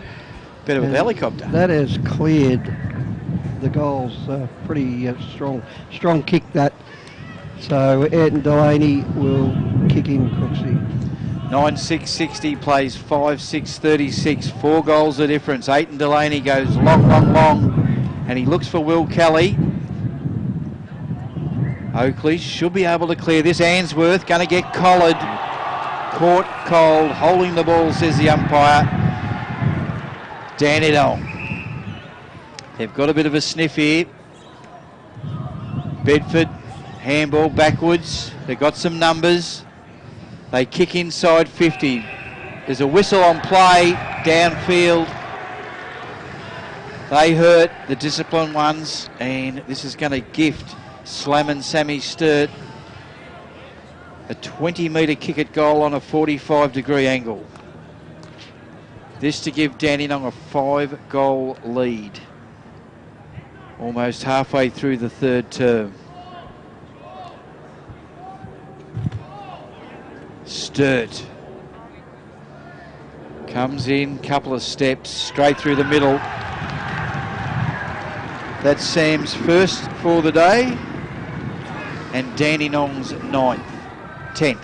10-6-66 to Oakleigh 5-6-36. NG scoreboard 12 minutes in on the Technica time clock. Are they anxious down there, the Oakleigh boys there, Matthew? I'm sensing a little bit of nervousness. They all look fairly quiet on the bench. Yeah, you wouldn't want to be panicking, but it's getting very, very close. Up in the air. Tapped away by Bowman. Done a great job today. Isaac paddles it. Gives it off to Phillips. They should be able to clear here, Oakleigh. Gone towards Whitehead.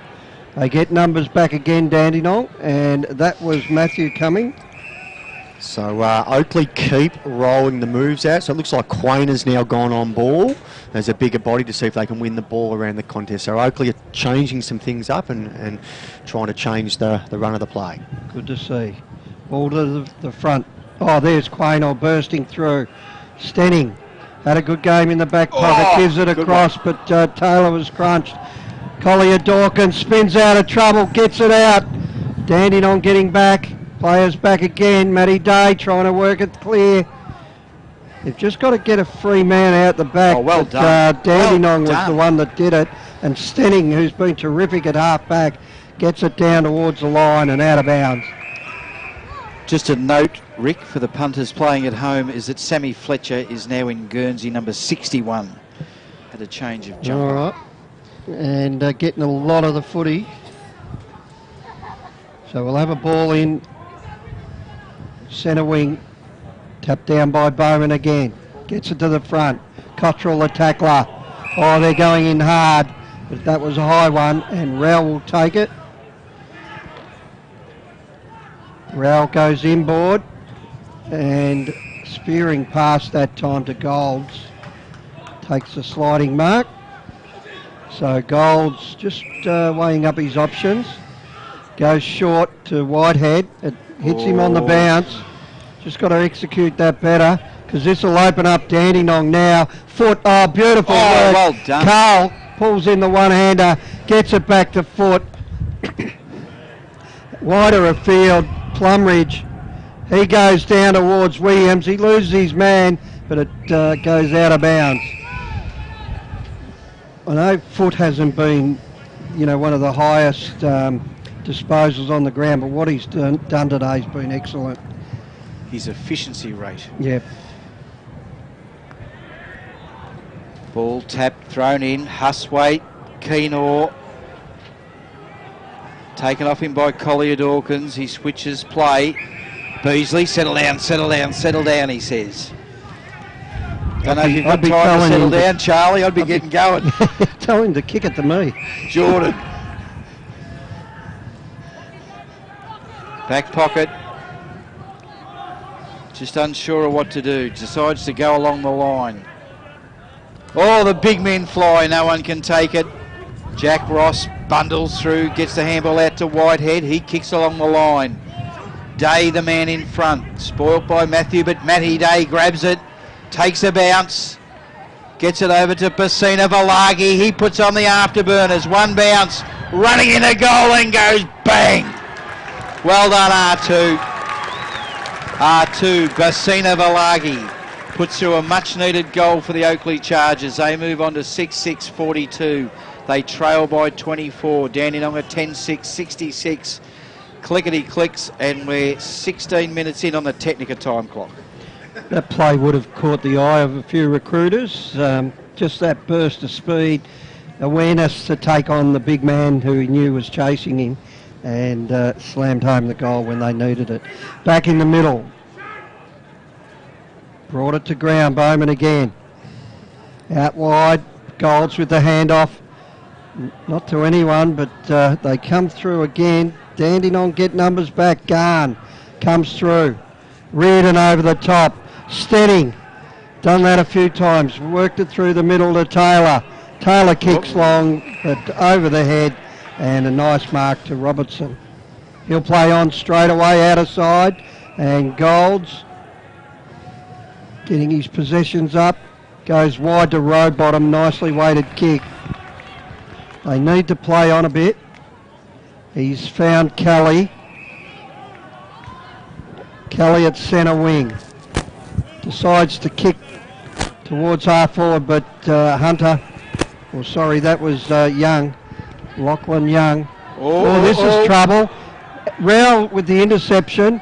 Gives it off to Ainsworth, who hacks it forward. Whitehead, the flyer. And out of bounds it goes. Probably should have made more of that. They had the opportunity to intercept and goal there. Geez, if Oakleigh can just grab a goal or two here. Game on. Ball thrown in, forward pocket, Royal Parade end. Matty Day gets a bit of a tap down. Umpire will ball this up 15 metres out from Oakleigh's goal. Dandenong had the best of it in the third quarter. Bowman, great slap out. Huswaite on the right boot. Kicks it. Long way. The field umpires love these ones. They run in deliberate. Good call. Oakleigh to bring the ball back in. go in short. Caught underneath it, but mark taken by Ross. He finds Bianco. He wants to play on, evades. He kicks it goal. Just across, through for a behind. Start to lift their work rate, Oakleigh, and start to win their one-on-ones, and they're really challenging Dandenong here. 43 plays 66. Campbell Huswaite. Deep in the heart of defensive 50. They're clogged up a little bit here, the Stingers. He punts the ball out wide. It's just all red and blue. Oh, interception. Interception. Dandenong sweep forward. Foot. Oh, now it's another turnover. They get the ball out wide. Rowell by hand. Ainsworth, the captain. He goes laterally, finds Kelly. He's got a man out wide in goals. Goals gallops onto it, takes the bounce to steady and balance. He kicks inside 50. Jack Ross marks. Right where the 50-metre line dissects the boundary. He wheels around on the right. He kicks it to the hot spot. They fly, bounce. Dandenong, Bedford, quick kick out. It is all Isaac. He has marked this just inside 50. Stenning called for that handball too. Isaac, not noted for his goal kicking. Have we seen him go forward, Rick? Something Not too often. He's played half-back most of the games we've called. Oh, what a big kick in the grand final, Isaac. He comes in, kicks.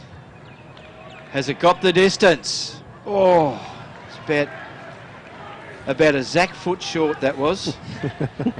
6-8-44 plays 10-6-66.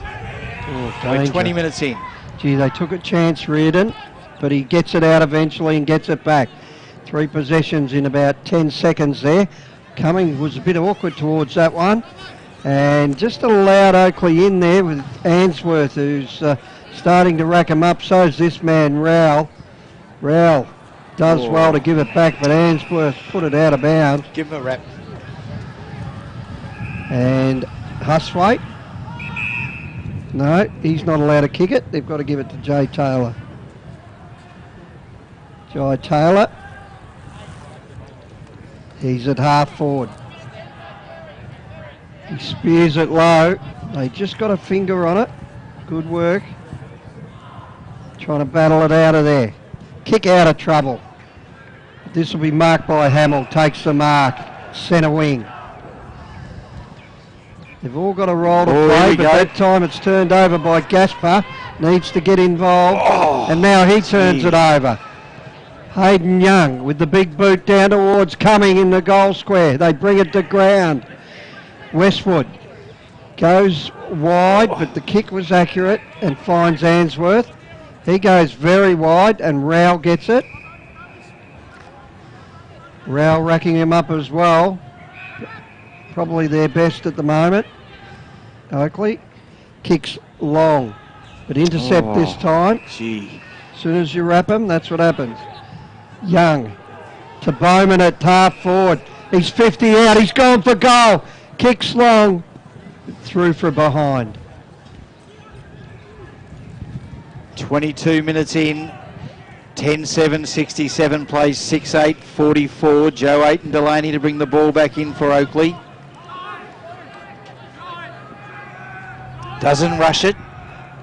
Has a look around. Goes to the city side of the ground. Safe as houses. Isaac on the lead. Works his man underneath it. Finds the footy. Handballs over to Rowell. Rowell takes a bounce. Puts in the dinky one looking for Whitehead. Doesn't hit the target. They've got the footy again. Jordan.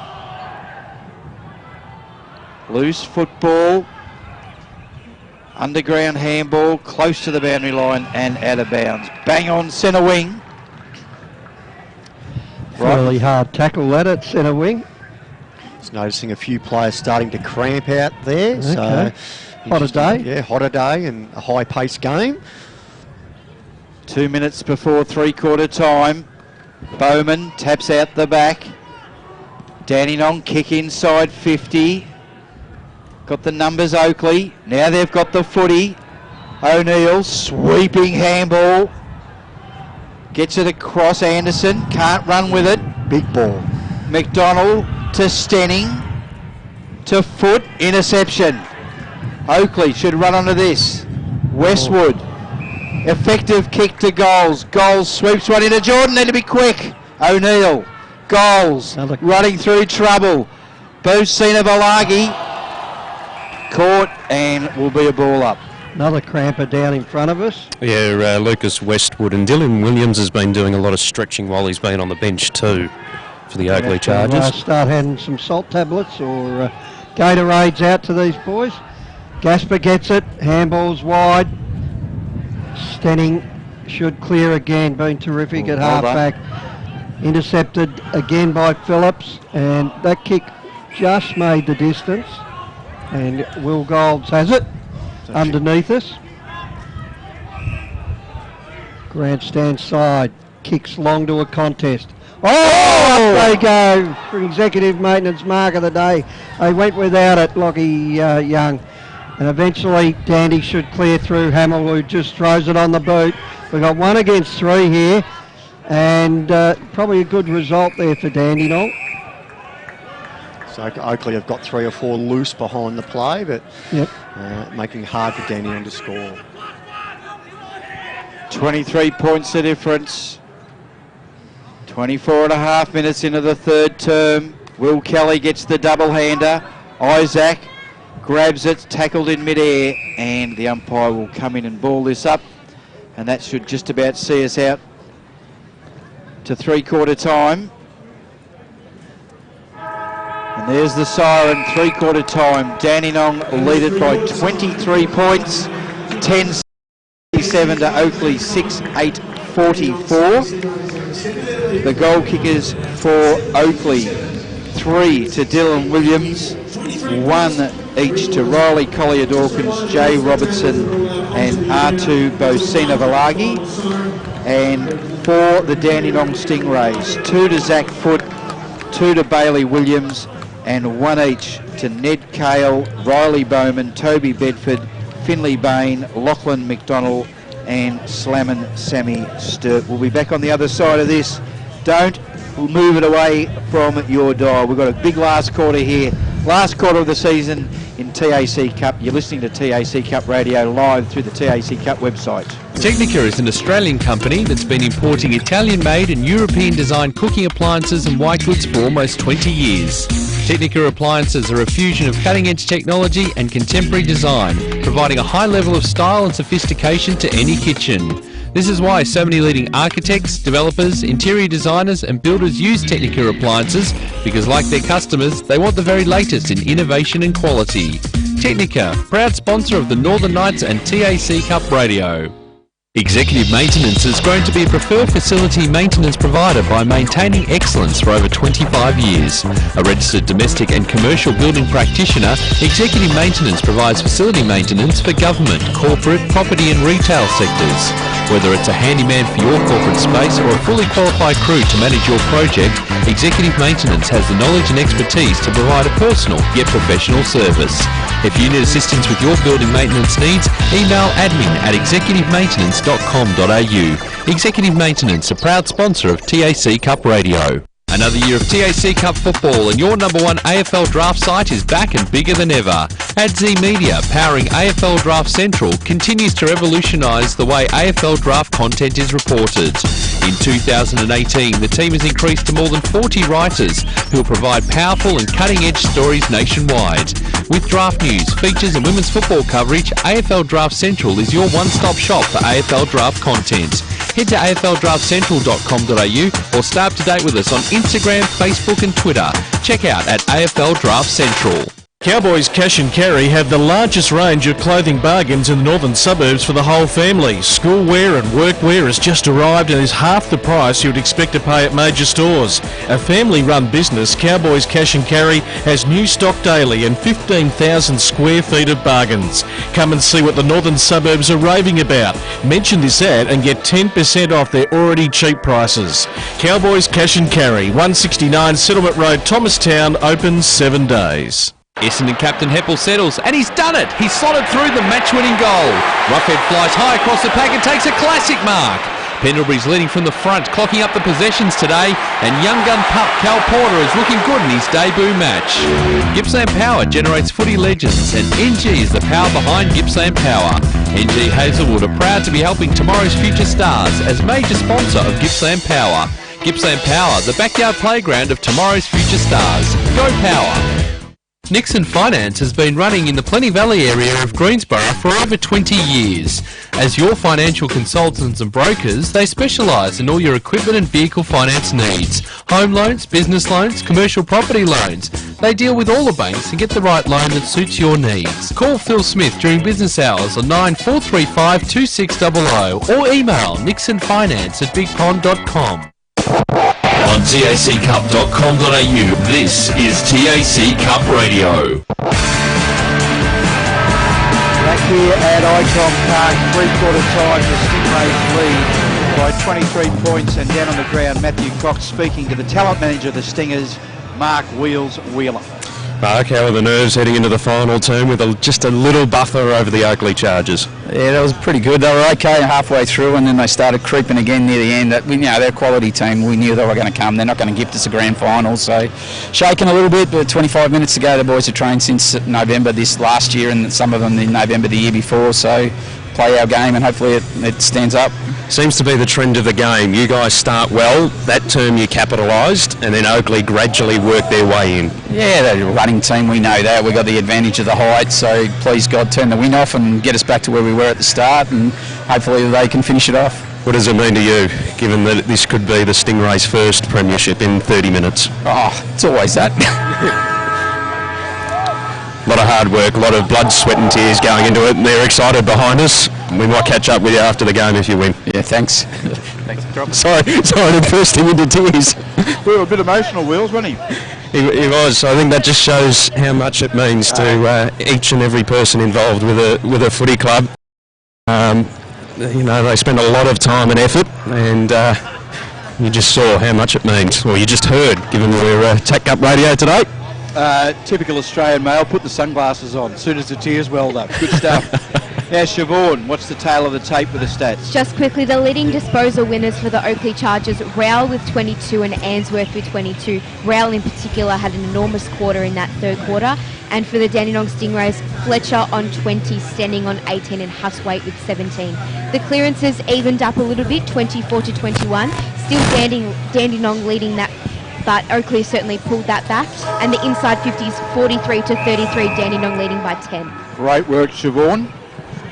Last quarter action, 1 quarter to go for the season. O'Neill to Kelly. Kelly gets it by hand, out to Goals. Goals on the right foot, looking for Whitehead, who Mark's interfered with. And he's cramping as well, I think.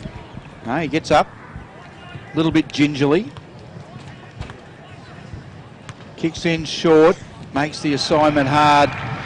It is one of the worst feelings on a footy field to cramp up, and if you can't shake it, and then you go for a mark and you land and you're back at it again. It's a terrible feeling, the cramp. Kelly and Bowman. Bowman disposes of Kelly. There's a whistle, and Kelly gets the free kick. Been pretty good in there, Kelly. He's giving them something different. Yeah. Handball. Aiton Delaney sells the dummy. Takes a bounce. He kicks long. He kicks long. Oh, Collier Dawkins on the right foot kicks. Marked right inside. It's Garn. Last line of defence. Matty Garn comes to the grandstand side. Gee, they're outnumbered again. Comes over the back. Cottrell can't take it. Rail, Ross, Ainsworth, the skipper, bends the back, kicks out wide to Isaac, who marks. He's at the top of 50. He's got a man on the lead. Whitehead. Charlie.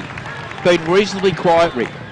Yeah, not his usual dangerous self around goals, but this is when they need him. Quaynor getting involved a bit across that 50 mark, so that seems to have worked, that move. Charlie Whitehead. He's going to kick this from 45 metres out, 45-degree angle, Lygon Street end. Charlie lets rip. It's to the right. Doesn't register a score. And Lachlan Young to bring the ball back in for Dandenong. And the breeze is incredibly swirly down here, guys. Very gusty. Still going to the Lygon Street end? Oh, not as much. Right. We'll have a look at this kick. Into the breeze. Oh, huge fly over the back, but a bit too early. And the umpires paid advantage. Dandenong out of sight. Bedford picks it up on the bounce, gives it to Sturt. Sturt wheels onto the left. He's looking for Carl. Oh, he's taken a juggler. Play on's the call. Mightn't have got the third bite. Bedford runs out of bounds with it. What's the rules on the 23rd man? I think. Is it half a game? Yeah, so it's 50% of the game. They're allowed, but I don't know if the rules will be applying right now. The coaches will be making sure they get their rotations and players will be playing through. Ball hits the deck. Huswaite underneath it. They paddle it out of bounds again. So if they get an injury, they normally can soak up some of that time. I think it's generally the TAC Cups clubs communicate to each other, and it's a goodwill sort of an agreement. Ned Cale's getting a lot of goodwill, as far as I can see, Justin. He got best on ground the other day. Anyway, in the goal square, Sturt. There's a Bailey Williams hit out of the contest into space forward. He's really dangerous with that, and he does that a fair bit, and they've got a goal out of it. So great ruck work. They haven't quite shaken them, but that goal goes a long way. Dandenong 11-7, 73 to Oakleigh 6-8, 44. That is on the NG scoreboard. 4 minutes into this final quarter in the grand final on the Technica time clock. Oh, back in the middle. That's the Dandenong were itching to get that first goal. Bowman in the ruck. Beautiful tap. Gets it to Fletcher. Fletcher kicks inside 50. Now they're a chance. Foot by hand. Back to Bianco, intercepts. He kicks out wide. Rowell on the tear. He kicks deep. He's got Whitehood on a long lead. He turns inside out. He's got Isaac to the right. He stops and props. Couple of kicks out from goal. Isaac. It's a long one. They need a mark. It drops to the front. Whitehead gets a little one out. Huswaite a handball. Close to the boundary, and Stenning sees it over the boundary line out of bounds. We're 30 metres around from the Oakleigh goal. They trail by 29 points. 5 minutes into the last quarter. They're going to need some goals. They're going to need them pretty quickly. Ball thrown in. No one takes it. It's all Oakleigh at the back. Snap on goal. Hits the behind post. Throw in.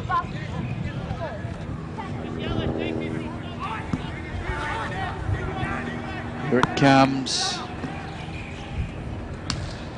Ball slapped out. Gaspar. Bocina Valagi. Goes backwards. All Dandenong. Stingrays everywhere. And the mark is taken by Riley Bowman. His kick is errant. It's going to come back quickly. Gaspar at the back, but the ball doesn't have length. And Lachlan Young takes it. He hits up Zach Foot, comes off his hands, doesn't worry Zach. He grabs it, kicks long. Sturt just knocked off the footy, chases after, tries to apply the tackle. Westwood, Gold, handballs over the top to Bocina Valagi.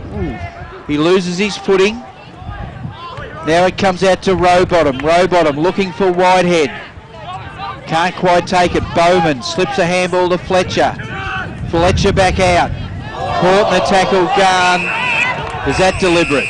Yes, it is. Those umpires love that call, don't they? It used to be this one, now it's this one. There's Whitehead. Nah, all Dandenong. Bowman chops it off and sees it over the boundary line, out of bounds. 7 minutes into the last quarter. It is Dandenong by 29, Rick. Great that we could see that description, Crooksy. Great for radio. Ball to be thrown in. Oakleigh attacking. Day at the front, taps it forward. Isaac grabs it. Quaynor, he just throws that out. Now we've got Noah Anderson with the snap-on goal. He curls it back beautifully for an AFL Draft Central goal of the day. He's been a bit quiet today, Noah Anderson, but that's just the lift they needed. Brings them back to 11-7, 73 Dandenong. Oakleigh 7-8-50, 23 points the difference. 7 minutes into this final quarter. Pretty important centre bounce, I reckon. Whatever team can get it forward and score here gives, has that ability to keep that momentum going their way. Fatigue just starting to set in on both sides of the equation. Up they go. Kelly gets the tap down. He's been a revelation in the ruck. Aiton Delaney, busy as always. It's forward. Hayden Young tackled by Gaspar. Umpire will come in. Ball is up. We're still inside the centre square. Coming, nice little tap to Frawley. Can't take it. Young comes out of the scrum at the back. Rowbottom, no. Fletcher, quick kick. Kale, no, can't get it. Taylor, Kale, good hands. They get it out. McDonald kicks. Got it. Great goal. Lachlan McDonald, that's his second of the afternoon. And that puts it out to Dandenong. 12 goals, 7, 79 on the NG scoreboard. Oakleigh are 7-8-50, and we are 9 minutes in on the Technica time clock. That's when you like them to run and carry and take the game on and convert. That was just perfect finals footy. You've got to take the opportunity while it's there. Just steady the ship. Up they go. Williams into the ruck, taps it down. He'll rove his own footy. Runs around, gives it off. And Frawley's kick was smothered. Now it's down towards Oakleigh's 50. They've got players around it. Williams gets it, gets caught. Dandenong with players around it. Now Cottrell finds it, and he's got a loose man, and he makes it awkward there, Stephen Cumming, but he takes the mark. He goes in and does the old ruckman trick for me. You know how I love him, Crooksy. And out of bounds. So we're in front of the old stand. What's that one called, Crooksy? The Gardner stand. Elf Gardner, whoever he was. 55 out, Dandenong attacking. Jordan underneath it. And we'll have a ball up for Shaw here. So they need to take the game on now, Oakleigh, if there any chance. Just take a few risks and run the lines. Ball tapped out. Oh, here's trouble. Little flick over the top. Jordan finds trouble again, and that's a high tackle. Bailey Williams has shifted himself behind the ball here, I think, so... On his own, yeah. Trying to get behind the ball for that long kick in. For that next kick, which he'll probably go for here. And well spotted. Brings it to ground. Stenning gives it off to Huswaite, gets tackled, and we'll have a ball up. Kelly did well to get back to the contest there because he was on his own. It's been really competitive in there, Kelly. Here they go again, these two. Williams too strong, taps it down. Rao's been everywhere today. Kicks towards Whitehead. He runs inside 50. Oh, the handball was smothered. Dandenong on the rebound through foot, gives it to Huswaite. Just going to steady the ship in the middle of the ground here and go wide. If ever there was an opportunity, that was it. Moments in games. And Dandenong Steadying through Ned Carl. I've liked Hayden Young's game for a bottom major as well. They kick it down towards the boundary line, out of bounds. I think they rate him as a pretty high draft pick, which is the brother of the other Young for next year. But just that hand in there, I mean, when you talk about possessions and things like that, that's gold. Yeah. They're what I call gold nuggets. Gold nuggets. Ball thrown in, half forward flanks, northern side of the ground. Fletcher. Caught. Spits a handball out. Ross for Oakleigh. Young. Plumridge. By hand. Sturt. Kicks to the 50. Punched out defensively, and it is over the boundary line, out of bounds. 12 minutes into this last quarter. Interesting to see who wins the Nixon Finance Player of the Day. There's a lot putting their hand up. Oh, is there ever? Both sides of the field. They're at the 50. Ball drops short. Cottrell with the kick down towards the forward pocket. Oh, big pack of players, but Answorth roved it beautifully. He goes wide to Golds. He's got some space out of side of the ground. Will he give it over? He's given it to Aiton Delaney. Oh, he slips over. They're having some crucial problems at certain moments, but they'll kick it to Rowell. He won't let him down. He's been everywhere. And there's another one that's on the radar for next year. Rowell gives it to Kelly. Kelly to Whitehead. Good spoil over the back. Ross dishes it out. Row bottom to Gasper. Over the back it goes to Anderson, who should goal, and he does. Noah Anderson for his second. Just bringing back the margin. So Dandenong 12-7-79 to Oakleigh 8-8-56. They're in touch. And we are 13 minutes in on the Technica time clock. Boy, oh boy. Jack Gasper looks like he's hurt his ankle here, guys. Okay. Doesn't want to come off by the look of it. Stretching, ball in the middle. Williams for Dandenong. Good punch. Row bottom. Keenor.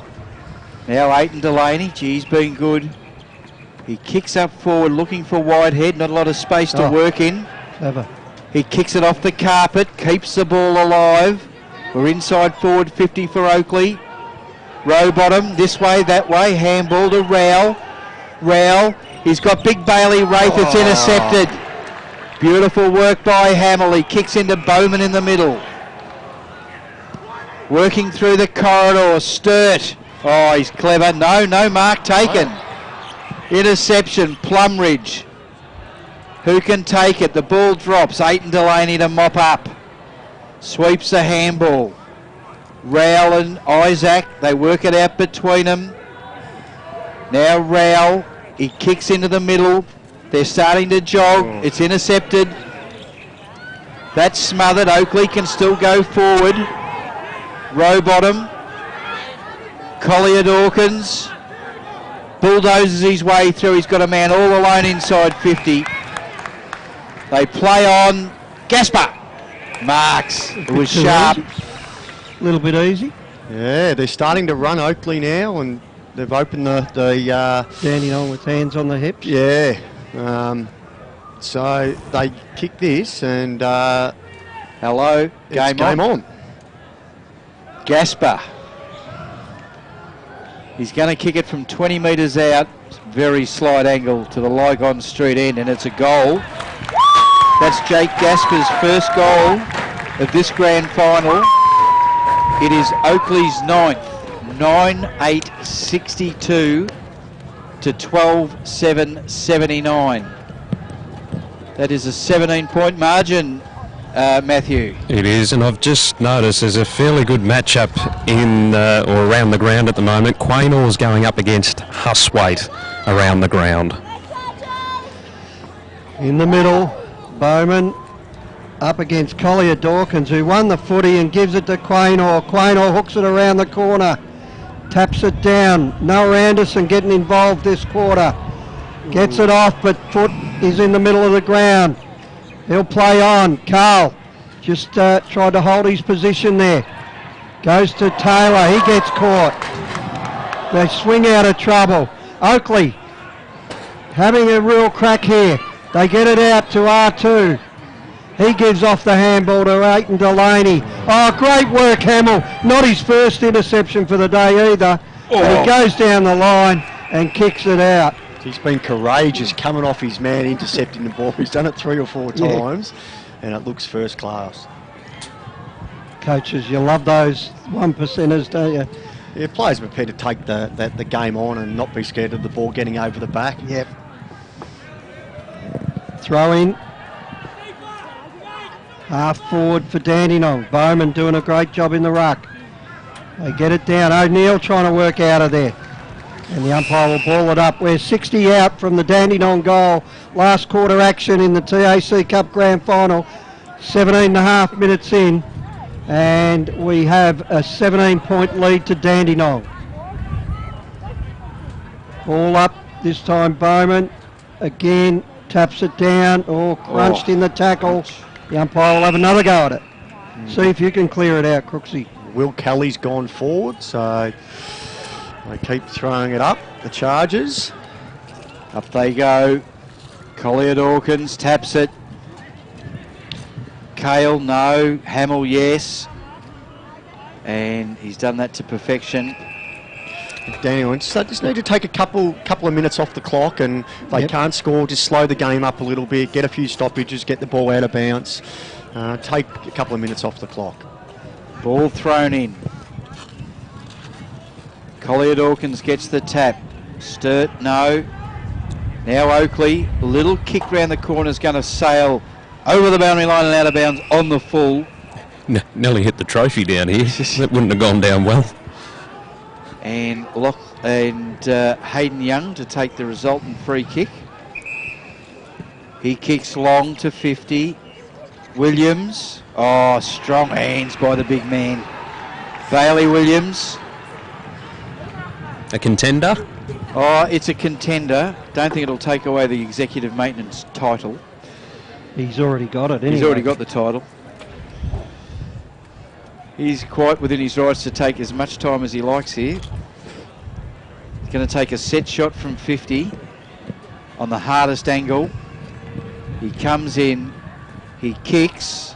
Gee, it's a nice kick to the goal square. Chaos inside the 10-metre goal square, stacks on the mill, and the umpire will ball this up. These are where those minutes are just ticking away, aren't they? Very important. With Dandenong having it inside 50, and they're only 10 metres out. Tap to a down, dangerous space. Carl went without it. Oh, this is even more dangerous. Handball back into play. Sturt gives it off. Bain with the snap. Just through for a behind. 18 points the margin. They'll play on straight away and go down the middle. R2, Bosun Valagi takes it at centre half back. He'll go down the middle, but it looks like it's a school of Stingrays down there through Garn. But they get back Oakleigh. Kelly, he gets it across, and Ross will take the mark and kick the goal. Jack Ross got on the end of that one, Rick. Perfect positioning, and decided to play on under pressure, but he had enough room to move. And now we're down to a 12-point game. 12-8-80 Dandenong, Oakleigh 10-8-68 on the NG scoreboard, 21 minutes into this final quarter on the Technica time clock. Seats of the interchange bench are empty. Everyone down at ground level is on their feet. All right, ball thrown up. Collier Dawkins at the bottom. We're not going to have a golden point, are we? We've got the man. We've got the right man in the box if we do. Ball thrown up. We're still in the middle of the ground. Who's going to come away? They get the clearing kick. Comes out wide. Will be marked by Oakleigh. Beasley lays it off by hand. They need a mark. They've got some numbers. Day, Rowbottom, Bassina Valagi, Isaac. Oh, he shrugs. He kicks a torpedo punt. The ball's inside 50. It's a chaos footy. Frampton, he's caught, gets the handball out to Stenning. Rowell, the race is on. He's coming out. Bain, first on the scene, grabs it. Tackle, the ball's loose. Plumridge, his mate comes in. Gets it over to Bain, he's going to get collared. The crowd wants ball, the umpire says no. Rowell. Now they kick inside 50. Falling over at the wrong time was Gasper. To Ross.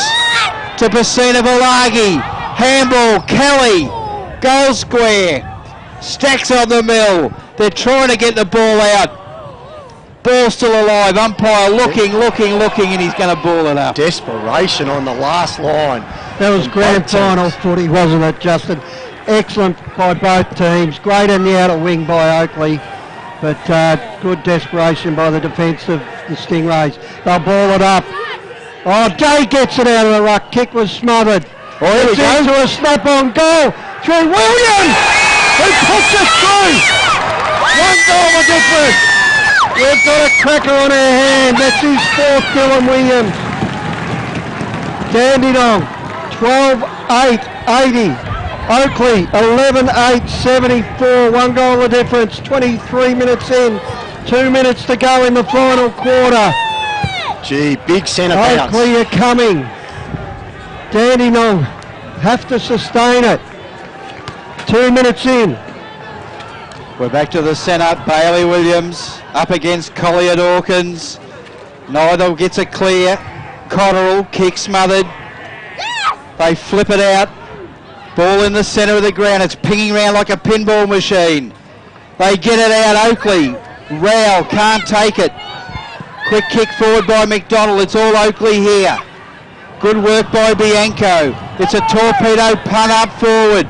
Bouncing chaos football. Kelly punches. They look to get it over the top. Tackle. It flips out. Hamill. He hacks it up forward. Oh. Who can get it? Bain. No. Beasley taps it. Dandenong got some numbers here. Plumridge. He goes forward. Sturt running after it. Happy to see it go over the boundary line and out of bounds. 24-minute mark of the last quarter. Ooh. There was a goal of difference. Boundary umpire set. Dandenong are slow to get to this stoppage. Their players are sitting off the contest, so they want to even the numbers up. Ball gets thrown in. Collier Dawkins taps it down. Dandenong get a clearing kick. Bounces over the boundary line and out of bounds. That's your grand final just about. In the right position for Dandenong, a goal up.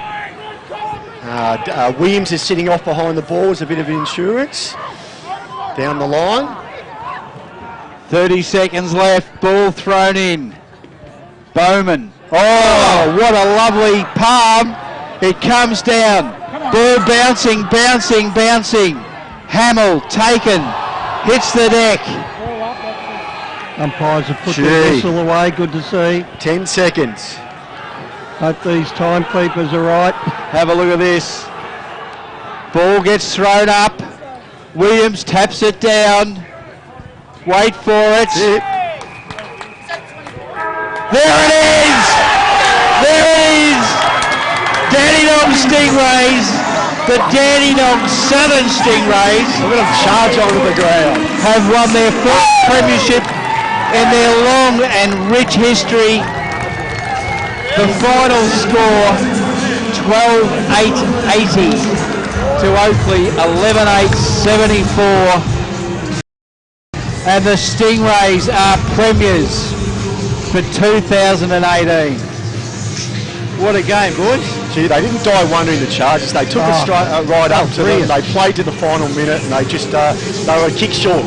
That was a fantastic effort. 29 points down in that final quarter. They threw everything in it at it.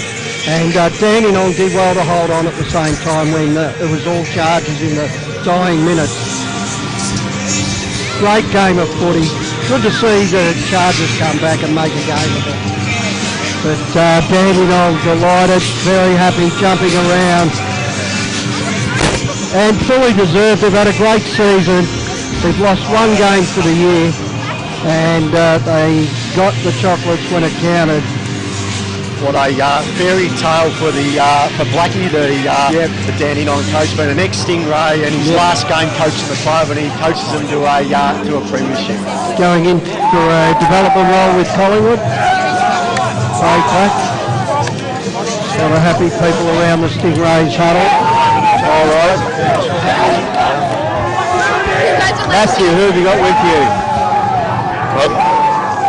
Sorry guys, I'm not sure, it's very loud down here, I'm struggling to hear, but I've got Sammy Sturt with me. Sammy, what an amazing story you've had in the back half of 2018. Oh yeah, it's been very overwhelming. Just coming into the system and playing straight away has been a great honour for me, so I really appreciate Stingrays for giving me that opportunity. And just to win a grand final, fuck me, best feeling ever.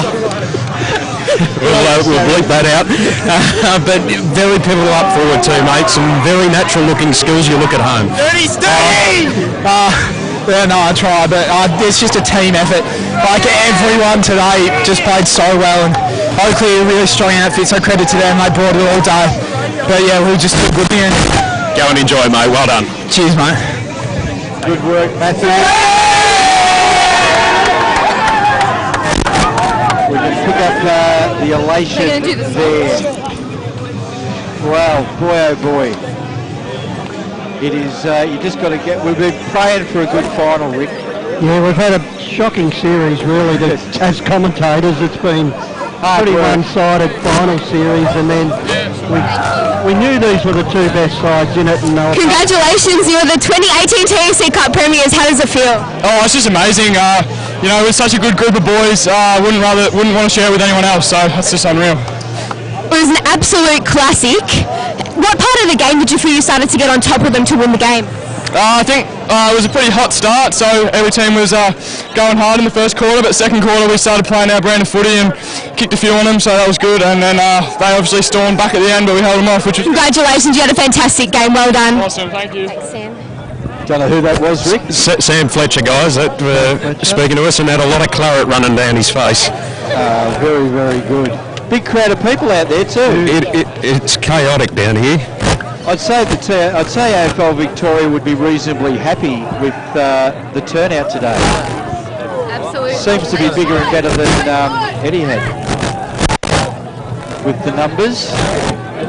Now they've got to get the crowd back over to the presentation area as Peter Lazar tries to organise it. I don't know, can you hear me, Matthew? Barely. Barely. I'm just going to try and sneak in and see if we can grab Ned Carl, who's just embracing, I'm assuming, family members down here at ground level. Ned, congratulations. You're a premiership player for the Dandenong Stingrays. It's crazy, mate. We always thought we're quite a bit quietly confident because we've been like a really good year, but no, that was crazy. That was amazing. What did you think halfway through that final term when Oakleigh were coming at you? Oh no, that was pretty scary. No, they kicked like 3 or 4 in a row, and, but no, we just, we played our game still, and we went away with the win, which is good. And your own season, mate, it's been quite good considering you've been the 23rd player a couple of times. Yeah, no, I was pretty happy with that. I didn't have too many injuries this year, except for I missed a few weeks with my wrist, but no, I thought I was pretty lucky with how the year's gone, but no, I'm really happy. Great way to end it. Go and celebrate, mate. Well done. Thank you. Bailey Smith with his arm around Bailey Williams, and Smith, the unlucky player to be left out of the grand final, the ruckman. Absolutely. Gee, just as the players gather for the ceremony,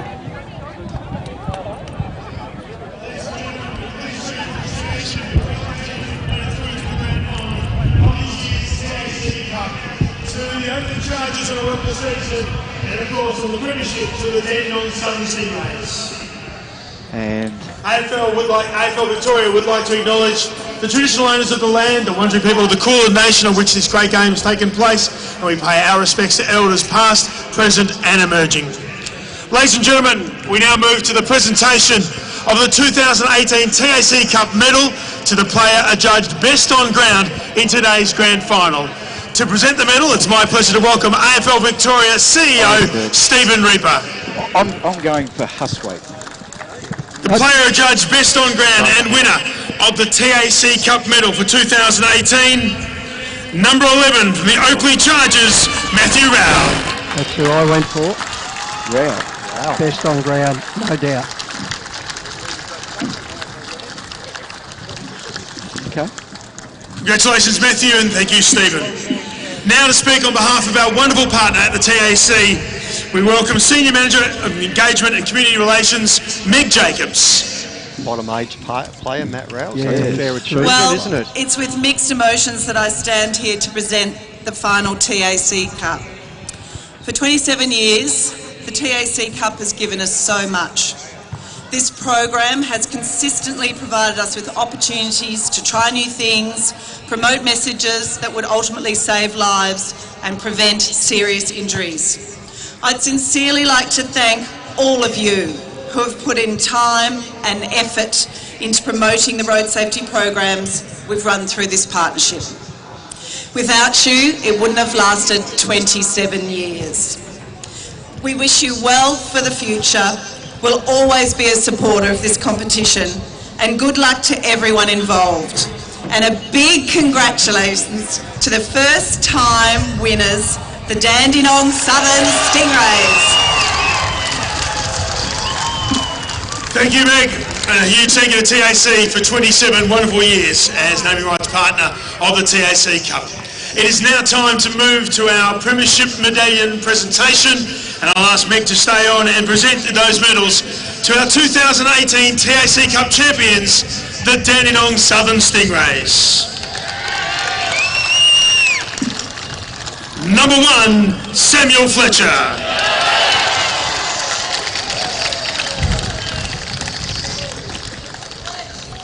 Number 2, Hayden Young. Yeah, great game. I thought Hayden Young was terrific as well. Number 3, Jamie Plumridge. Had a great season, Plumridge, consistent player. Number 7, Jai Taylor. That chase down tackle. Number 9, Zach Foots. Like him. Good player. Number 10, Lachlan Young. And he was really solid down back. He intercepted the ball well. Number 11, Edward Kale. Ready. Number 12, Matthew Gahan. Number 13, Riley Bowman. Loved his game. Yes. Number 15, Toby Bedford. Number 16, Jake Frawley. Number 17, Finney Byrne. He had a great game. He was very industrious around the goal. Number 27, Lachlan McDonald. Quiet, but stepped up at the moments that had to be done. Number 29, Bailey Williams. I like his game. Bit of big influence. Number 32, Daniel Frampton. Number 36, Stephen Cumming. Did the job in the ruck. Number 41, Lachlan Stenning. Great game, running off half-back. Number 49, Matthew Cottrell. Number 56, Matthew Cumming. Number 58, William Harrell. Yeah, I thought he was really good. He intercepted the ball well. Number 59, Sam Sturt. Another good Sam Sturt game. Just what we expect. Our co-captains, number 18, Mitchell Reardon. And number 23, Campbell Huswaite.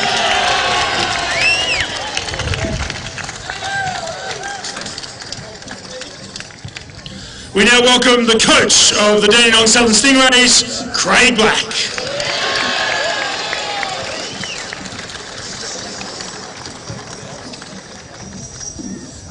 Just firstly, obviously like to thank the TAC for running a fantastic program. To Clarkie and Noddy and the Oakleigh Chargers, you run a great program. It was a pretty good game today, I think, and we're lucky enough to be on the lucky end. And good luck to Noddy. I know he finishes up soon, and the players. Well done. I'm sure there'll be plenty of names read out in the national draft, so good luck.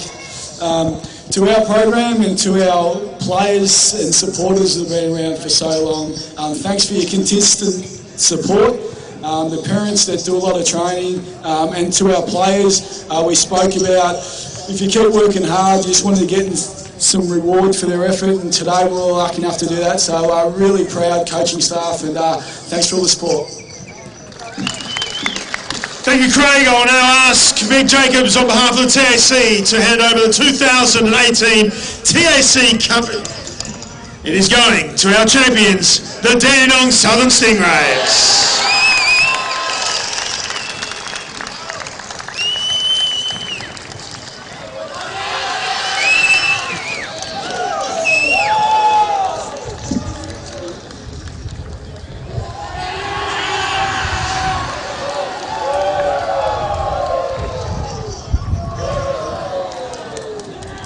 Well done to the boys.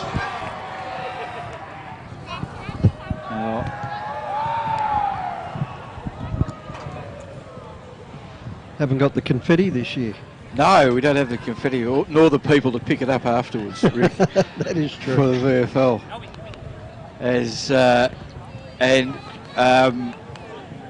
Matthew, you can hear me now? I can hear you loud and clear because it's a little quieter down here Just now. quieten down a bit. If you can get Craig Black, fantastic. But Mark Wheeler, if you can, because I can just see him coming through the crowd now. Matthew? Righto, towards the bench. Yeah. There he is.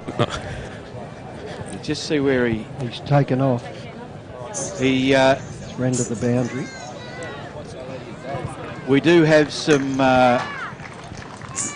ripping talent managers that look after us, but none better than Wheels over the years, Rick, you would imagine? Yeah, great personality within the competition as well, and Dandenong true and He's with another one there, Pardo, who looks after us a lot. Yeah. Matthew, you've got the man of the moment.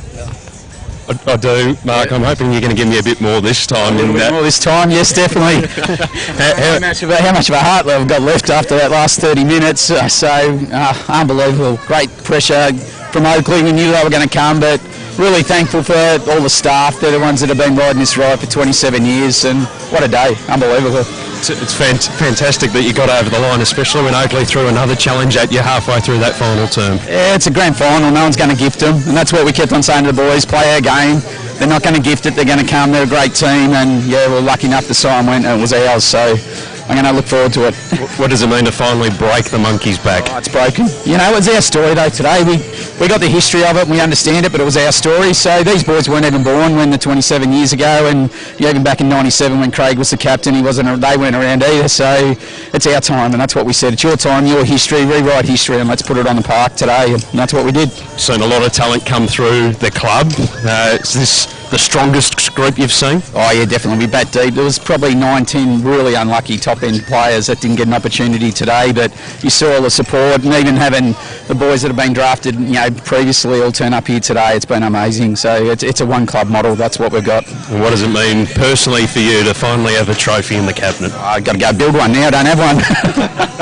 It means everything. It means more for us in the program that we've done it right, and that's what we're worried about. That we just had, we didn't know if we'd been doing it right. We know we've got lots of draft, but this is a little bit of candy on top. Well done, mate. Go and celebrate it with the team. Thank you very much. Congratulations. Well deserved. All right, Matthew. If Matt's down there, I think most of the players would have gone to the rooms now. They've gone to the outer side. Okay, they're going into the room, so we might be struggling a bit to pick that up over there anyway. I'll just see if you can't see Craig Black at all, can you guys? I think they'd be at the outer side, Matthew. They're all heading to the outer huddle. Yeah, they're going through the rooms in front of the Richard Pratt stand. Yeah, they're going in, Matt, so if he's doing his best to get over there. I started to chase after Craig because he was just running past, but he's too quick for me. All right. Yeah, no, I can see. No. All right. So all that's really left to do is our usual wrap-up of the game today. It was a cracking game. Our executive maintenance mark of the day, Bailey Williams up here at centre half forward. Our goal of the day, our AFL Draft Central goal of the day. 2 to Dylan Williams, but his second one. That one round there was an absolute treat to watch. And then we give our votes to the Nixon Finance Player of the Day, which was a very interesting one. You've obviously nominated your one pretty quickly. Can you hear me, Matt? Sorry, I was just discussing the chaos down here with our photographer. It is a bit tough. Nixon Finance votes? Yes. I'll throw to Siobhan while I sort mine out. Okay, Siobhan Rowe.